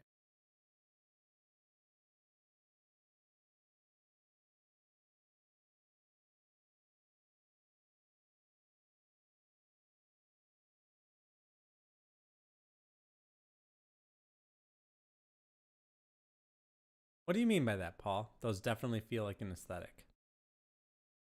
How would you guys rank these 4? How would you rank them? Rank them for me. There's 19 of you in chat. I hope all 19 of you, just kidding, I know you want all. But how would you rank the quadruple of Portal, Alex, Celeste, and Outer Wilds? Chariot, do them all in one all in one chat bubble, ideally. If you put like 1 Outer Wilds and then 2 this game, oh, you meant to. It's okay. I understand. None of those games land in my top 100. Well, that's because this is not my favorite. These are just the best games. I can't help it.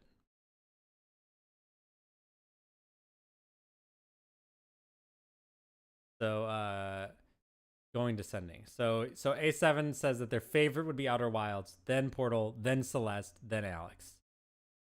Alex Proudfoot says Celeste, Alex, Outer Wilds, then Portal. I assume the Bajumeru specifically says Celeste is number 1.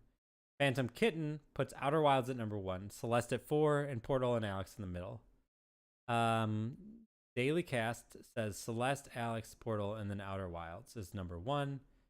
Lumix says Portal is number 1 and Celeste is number 4. Chariot Rider puts Outer Wilds at number 1 and then Alex at number 4. And a lot of you guys are putting Alex at the end because you don't have VR, which makes sense. I think you got it right, though. I can't speak for Alex. That makes sense. A lot of you guys can't speak for Alex, but I can. That's what matters, is that I can speak for Alex. I would say Outer Wilds 1, Portal, Celeste, and Alex somewhere in there, but I don't know enough about it. So a lot of you guys are putting Outer Wilds at number 1, which makes sense to me.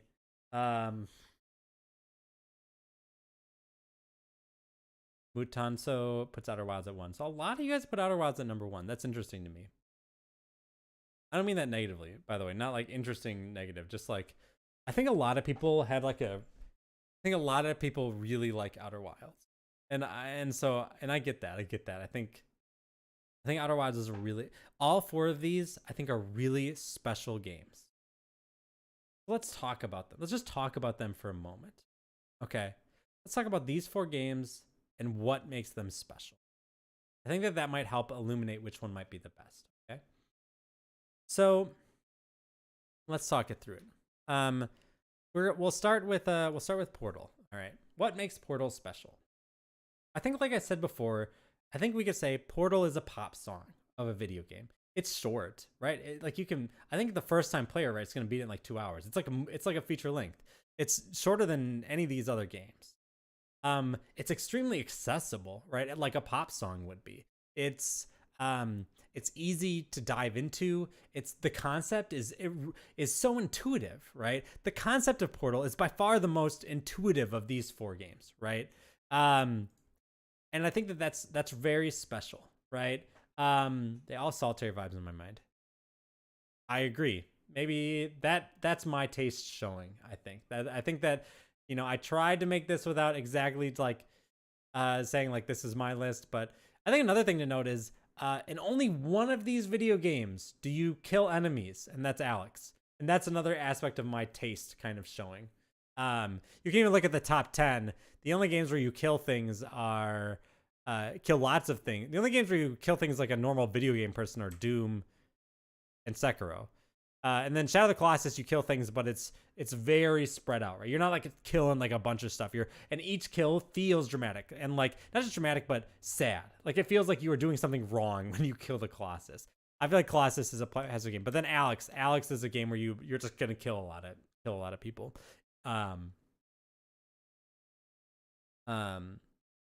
You do have to kill an evil computer, but that's like a one-off thing in that game. Y'all know Mario is a killer. I mean, Mario jumps on like Mario 64. All you do is kill Bowser. Really, you don't really kill anybody else if you play that game right. I would say Super Mario 64 is not a violent video game.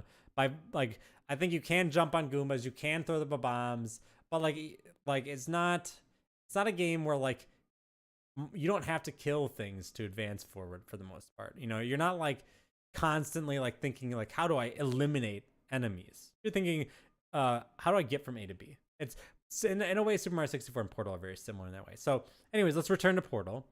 Portal is a perfect pop song, right? It crescendos beautifully. It's so well paced, so well designed, so intuitive. I think like here's what I'll say about Portal. This is like my kindness. Whether it gets 4 or 1, here's my kind thing to say. Portal is the Tetris of our age. All right. So does that make sense to you guys? Let me explain that. So Portal is the Tetris of our age. Tetris is a game that people are like, this is like very intuitive. Like you're stacking objects. You're trying to make these lines. It feels perfect when you play it. But as video games get more complex, they get messier. And so we shouldn't expect any game that's maintaining contemporary complexity to reach the level of Tetris's simplicity. Because any game that could reach Tetris's simplicity and be like a AAA, well-developed game, I'm not saying that all AAA games are intuitively like whatever, but a game isn't going to catch fire in our world unless it is intuitive, right? Sorry, unless it is like a game. If Tetris came out today, it would not catch the world on fire. That's just a fact. It would not, right? And that's okay. That's okay.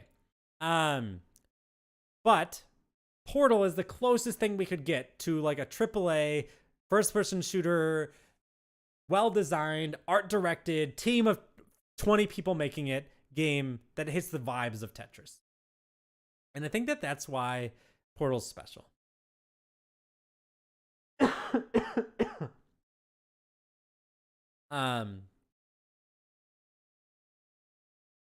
Now let's talk about Alex. All right. Alex is made by the same people who made Portal, but I think it's like, I don't know how much actually cross-contamination we see in those teams. But Half-Life Alex, to me, is an incredibly interesting game. I think that Half-Life Alex balances something so beautifully, so insanely like, wait, how do I put this? Okay, so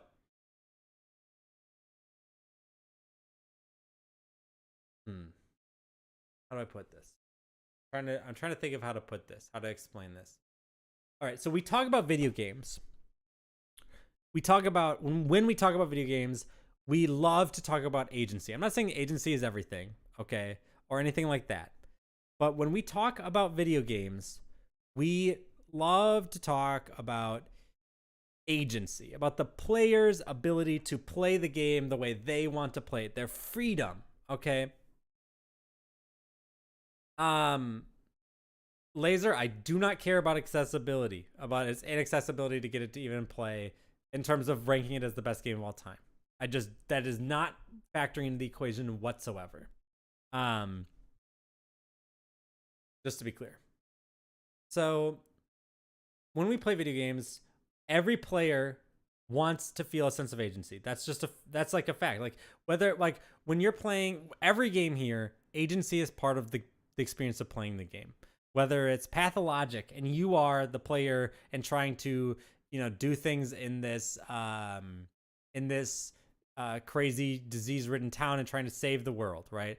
Whether it's Binding of Isaac and you're trying to get better throughout each run through the maze, whether it's Final Fantasy VII and you're making decisions about how to build your party, whether it's Super Hot and your time is slowed down and you're making a decision in the moment, whether it's Nintendogs and you're choosing how to take care of your dog. Games are about choice. Okay, that's like fundamentally, if we're talking about what games are, they have to have this element. They have to have agency. They have to have choice. Are you kidding, Sophie? Line Rider has so much agency. It's so expansive because you can do anything you want there within the confines of drawing lines. So, Alex, to me, after playing it, I have never since and never before played a game that gave me so much agency. A game that placed me in a place, gave me some goals, and said, you figure out what the fuck you are doing. I've never played a game, never in my life played a game like Alex in terms of that, like that did what Alex did. To give a simple example, in Alex, there are some zombies that are actually just dead. They're just lying there. They're dead. You don't got to worry about them. But there's some that are alive, but they're just lying there. And if you walk by them, they're going to wake up and attack you, right?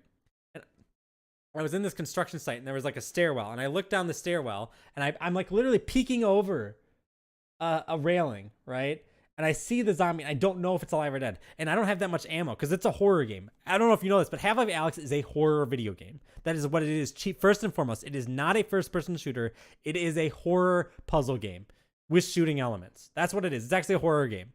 And I'm looking over the railing, and I see this zombie, and I don't know what to do. And I look over, and I see a bucket on the ground, just a regular old bucket. And I think to myself, I'll pick that bucket up, and I will throw it at this zombie. All right. So I throw it at the zombie, and then I wait a second, and I just hear, the zombie groans. It doesn't even get up. It didn't even get up, and I was like, oh shit, that's a real zombie. And I shot it, and I killed it, and then like it was all good.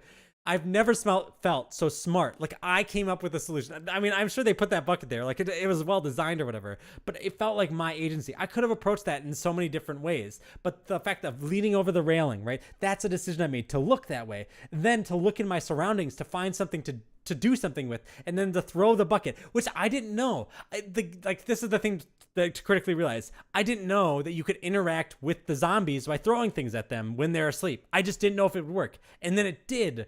And it made me feel like this visceral feeling of agency, of feeling like I was here making real decisions, not just the decisions that the Half-Life Alyx developers had me think to do, but I was solving the game's problems in an intuitive way like you would in the real world, right? Like John McClane would in Die Hard. You know what I mean? It makes you feel like the main character in a movie.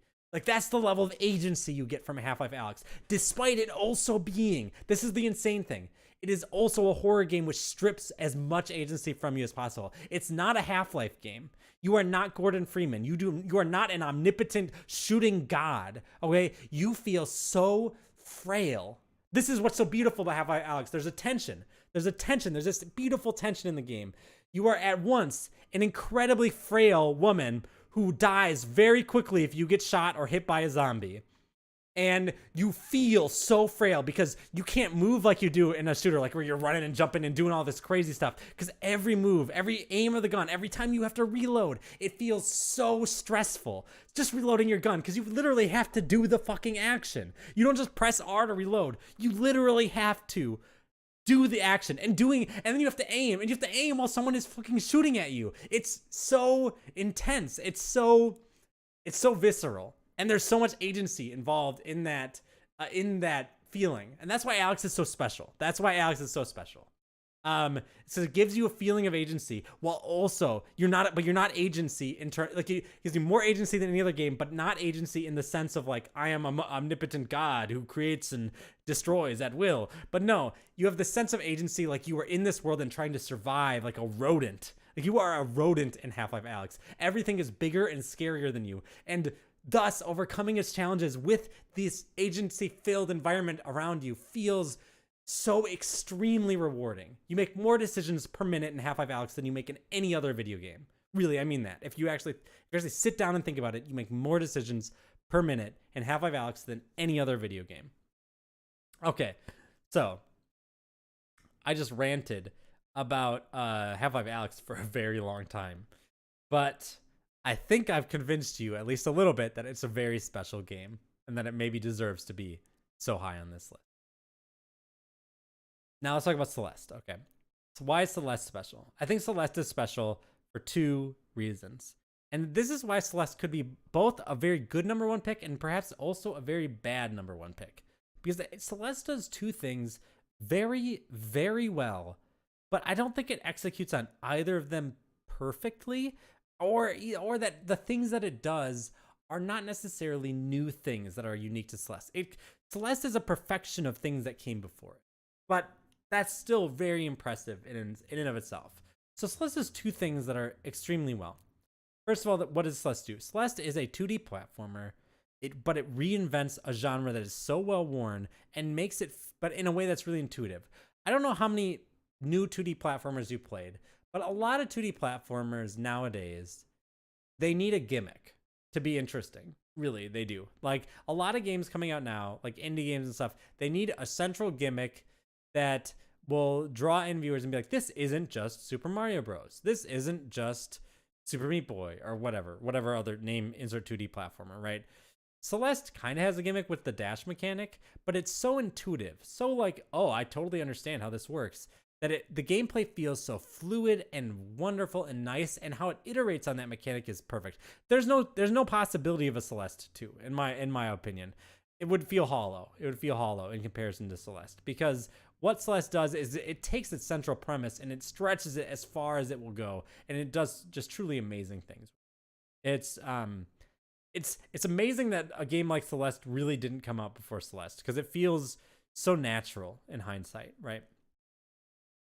The other thing that Celeste does very well is it tells a very moving story. It tells a moving story of a woman who is struggling with herself, struggling to accept herself, struggling to understand who she is, and at the same time understand what she's capable of. And it is a kind of schmaltzy, to be honest, story of overcoming your own personal demons. But even a schmaltzy story, if well told, can be amazing. And I cried when I played Celeste. I cried really hard when I played Celeste. Celeste is it does the least. Phantom Kitten says Celeste feels like it does the least monumental things that other games. Does the least monumental things that other games haven't. What do you mean by that? I don't. Celeste is about a girl climb mountain, right? You're telling me it's more than that? I actually need to get that in the. Yeah. Celeste is about a lot more than just climbing a mountain. It's about. I would say climbing a mountain is tertiary to what Celeste is actually about. Yes, SKM, that makes sense. Towerfall, yeah, I can see how it controls simulators. So anyways, so Celeste tells a very moving story. Like, of these four games, if we're just talking about story, I think Celeste might have the best story. Not the best vibes, right? Outer Wilds has the best vibes. Celeste has the best story. Portal is the most tightly compacted, and Alyx is the one that I think is most representative of video games. Like, they all have their own personal strengths, but I do feel like I am talking myself down from Celeste here. Like I'll be honest, that's how I'm feeling in this moment. I feel like I'm talking myself down from Celeste as I'm describing it. I love Celeste. I could really go on about it for yeah. So Phantom Kitten saying it's less special than the other three, and that's maybe fair. Four-way tie for the number one based on category. No, we can't. We have to have a number one. Talking yourself down from the mountain. Yeah, maybe a little bit. But talking myself down, all I mean is that whilst, like, this is why I wanted to talk about them. I wanted to see where I got my passion from. And with Celeste, I feel very passionate that it is great. It's better than Super Mario 64. I want to make that really clear. Celeste is better than Super Mario 64. I think Celeste is the best 2D platformer of all time. Very, very clearly. It is worth noting that it is Celeste a 2D platformer versus 3 first-person games, actually. Now only one of these is actually a shooter, but 3 first-person games are here, and then it's Celeste. Celeste feels like the most video gamey of these 4. I think that these 3 transcend video games more. Because you just used best. What do you wait? Well, how did I use best there? How did I use best? Like if we're just talking about which one of these games impacted me the hardest, it's probably Celeste. I put Half-Life Alyx here as my fave, but I could really see swapping these 2. I really could. I really could. Best platformer. Yeah. I mean, best. Like if I were ranking the best game of all 2D platformers ever made, I'd put Celeste at number 1. But that's just best pound for pound. Like if I were like, oh, you want to play one 2D platformer and you don't ever want to play another one, play Celeste. That would be my recommendation. But Celeste does feel weaker than these other 3 games. But let's get to Outer Wilds. What makes Outer Wilds special? I think, Outer Wilds is really special. Because Outer Wilds has like immaculate vibes. So let's split. I don't want to spoil Outer Wilds because I know some of you maybe haven't played it. So Dutesneck says that Outer Wilds is the strongest theme of all these games. That may be true. Any Sonic games close? Yeah, I think that Sonic the Hedgehog came in. Or maybe we knocked it out. It did not. I'm sorry. I know Sonic is interesting. You know, this is the definitive list, but you know, you can have your own definitive.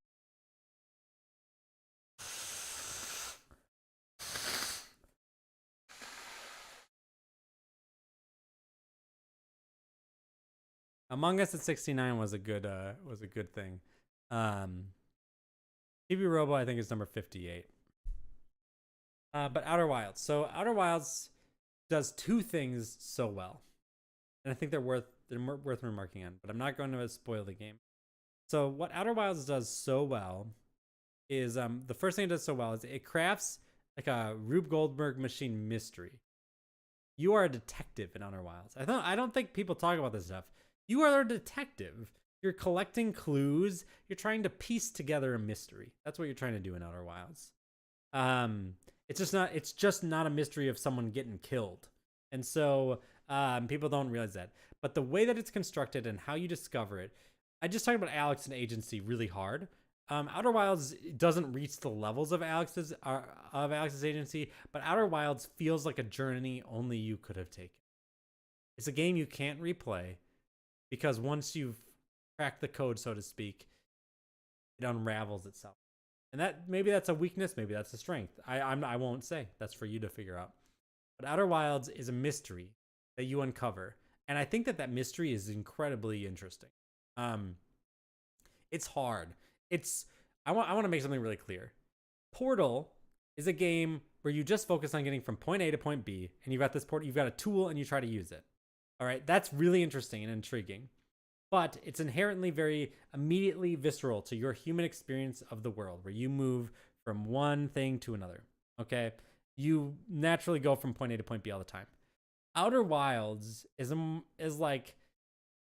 like that at all. Outer Wilds is like there's a center, a solution, an understanding that's right here, and you are constantly coming in at that solution from many different angles, trying to piece it together. And however you get there, however you build from this way, then this way, then this way, then this way, and then you puncture it, you know what's up.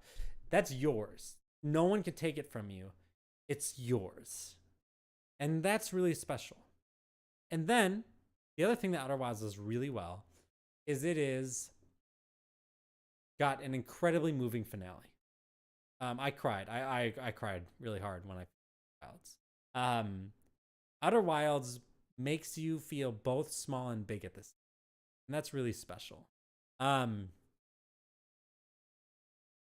that is really special. It makes you feel a lot.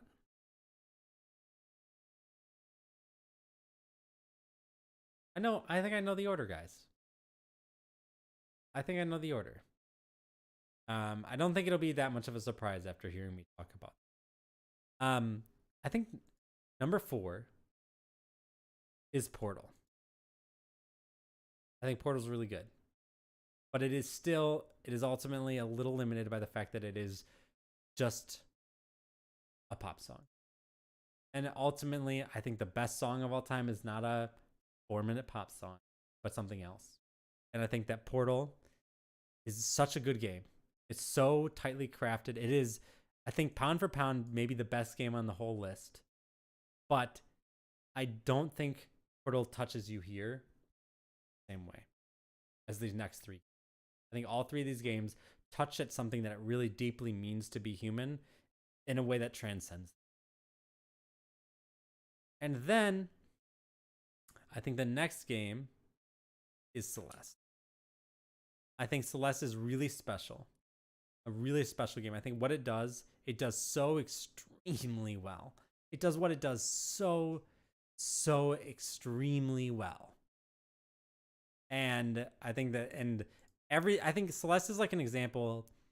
This is gonna sound weird, but I want to say something really nice about the game before we move on. Celeste is like, when I was in high school. Okay, when I was in high school, there was a guy. I'm actually gonna tell you about this guy in a later elaborate review.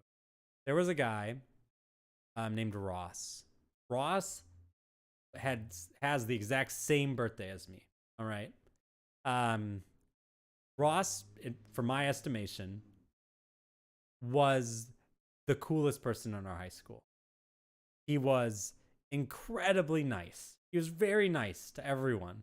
He was so nice. Like when he found out it was we shared a birthday, he asked me what I was doing because it was Friday. I said, "Oh, because we were like we had chemistry together." I at the time I was going through like a weird phase, and I didn't have really any friends. And I was like, I'm not doing anything. He's like, "Well, I'm having a birthday party at my house. You should come." And so I came, and he made his whole birthday party for him turning 18. It was both of our birthday parties. That's how nice this guy was. But he was also the star running back. He was also of our high school. He was like the best football player. He was also a really good singer and in the choir. He was good at fucking everything. And like I won't say like I was jealous of him, because I really wasn't, because like he was too nice to be jealous of. Do you know what I mean? Like but that's what Celeste is like to me. Celeste is like that. Celeste is like so just unbelievably perfect in everything it does. And that's what makes it here at number 3. So that's number 3. And then number 2 is Outer Wilds. Outer Wilds is incredibly special. Such a emotionally moving game. And I'm so proud that I played it and that I can put it here at number 2. And then number 1, obviously, the only game left to put there, is Half-Life Alyx. I think what Half-Life Alyx does, I think Half-Life Alyx has the highest highs of any game on this list. I know it's not necessarily accessible to everybody. I know VR makes people sick. I want you to know that I just put Half-Life Alyx at number 1. It constantly crashed on me. I want to make this really clear. This game crashed every 20 to 30 minutes. Okay? I'm not kidding. It crashed every 20 to 30 minutes. So if I'm putting it at number 1 still, I had so much technical issues with it. All right? I was playing it on a low-scale VR headset. All right? And my frame rate wasn't very good. I literally, I can only play it for like an hour at a time, and I got sick, and it crashed all the time. But Half-Life Alyx's highs are so high, and that's what I'm judging it on. That's what makes it the top game of all time. And I think it will grow in cultural and historical significance as more people play it. I really think pound for pound, it's a really special game. I look forward to a future in like 10 years where everyone's got easy VR headsets and we can all play Half-Life Alyx. And it doesn't make us feel sick. I think that'll be a good day. And that's the top 100 games of all time. What do you think? Some of you were here for this entire journey from when we were on the cutting room floor, and it looks like Galaxian or Space War were these were the first games we recommended. This was way back 7 weeks ago. And now we've done it. We have a top 100. So my only question is, how the heck do I invert this damn list? Does anyone know how to do this? Because I want to do it number 1 to 100. Does anyone know how to invert this before I share it with the world? Well, Scripter B, I'm glad you're here now. I'll ask. I know somebody will help me. Dr. Knockers will help me. He's on the Discord. It is 4:30, and normally this only goes for 2 hours. So, I got an email from my dissertation advisor. I want to sort column A to Z. No, I think if I sort A to Z, that seemed to work. Hey, it worked. How did that work? You're a genius. Okay. Yeah, that worked, right? Like, yeah, this is all right. Okay. So now we just need to, we just need to do this. Well, I want this to be 1. 1 sec. How do I adjust this? 101 minus row. Okay. So what we need to do is we need to do just this equals row, right? What?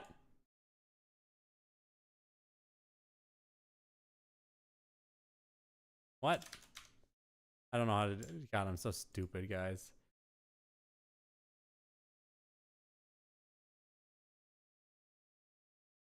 Right, this is right, because like Half-Life Alyx, this is like what our top 5 was. Let's see, what was 36 was Omori, 43 was ET, 58 was Chibi Robo, 100 was Gran Turismo. So 0 plus row. Let's try that. Hold on, equals. No, that doesn't work.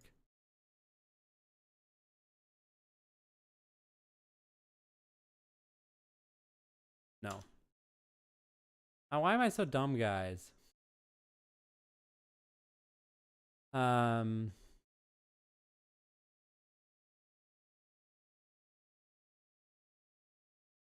right, I'm just reading some of the comments. Oh, row number. That's you. I think you got it.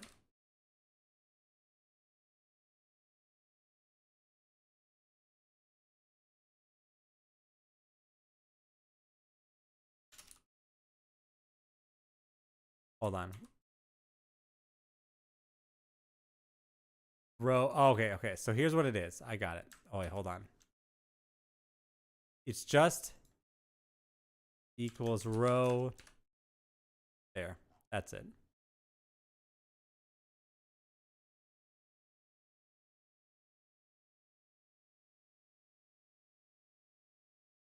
There we go. All right, folks. We have Chariot Rider figured it out. So we have it. The number 1 game of all time is Half-Life Alyx. Number 2 is Outer Wilds, then Celeste, Portal, Super Mario 64. I'll be honest, I didn't know what would be number 1 when I started this stream, but we did it. Now, I want to extend a warm welcome to everyone to do something, to do 2 things here before we end the stream. I don't know how many people are here, but if you're here, 2 things. 1, we are going to keep doing streams on Monday afternoons. All right. And guess what? My patrons are the ones who vote on what that stream will be. They voted on the top 100 games of all time, and we kept doing that until we finished. I'm going to compose a list of probably 4 or 5 items, and they're going to vote again on what we do the stream on next week. Ooh, 27 at one point. That's great. So I really suggest lightly become a patron of the channel. If you're already a patron, maybe give more. I just entertained you for 2.5 hours. I would love to make a bunch of money off of this and be able to make this my full-time job. That would be wonderful. So support me on Patreon to get more, and you can vote on what the next thing we stream is. I'll make sure to include something that's more like this, right? Something that's more like talking to chat where we're working together towards a common goal. But I'm also going to put some games on there. You know, maybe I'll play through all of Mother 3, you know. But if you want to see that, come join the Patreon and and you can suggest what the streams will be about, and also you get other stuff too. You can go look at the Patreon to find out. The second thing I wanted to note was that even if you can't join the Patreon, we have a Discord server. We have a game of the month. We have a competition every month where we play a silly game. Like this month is Paku Paku, which is this silly game. Here, I'll pull it up. Right now, people, I want to mute that. Right now, we're playing this game, Paku Paku, and it's a pretty fun game, right? So fun that it's hard to put down. And you can come compete in this game with a bunch of other people who like my videos, and so that's fun. And then you can also oh shoot, that's gonna be hard. Got it. Okay. And then there's also a game of the month where right now we're playing Ocarina of Time because that's the next elaborate review. So become a member of our Discord and hang out. It is a good time. I'm there. You can talk to me. We can find out. We can learn things and hang out. All right. So I'm gonna play Paku Paku, and when I die, that's gonna be the end of the stream. Oh, I didn't mean for it to happen so fast. Okay, I thought I would eat that ghost. All right. Thank you for being here.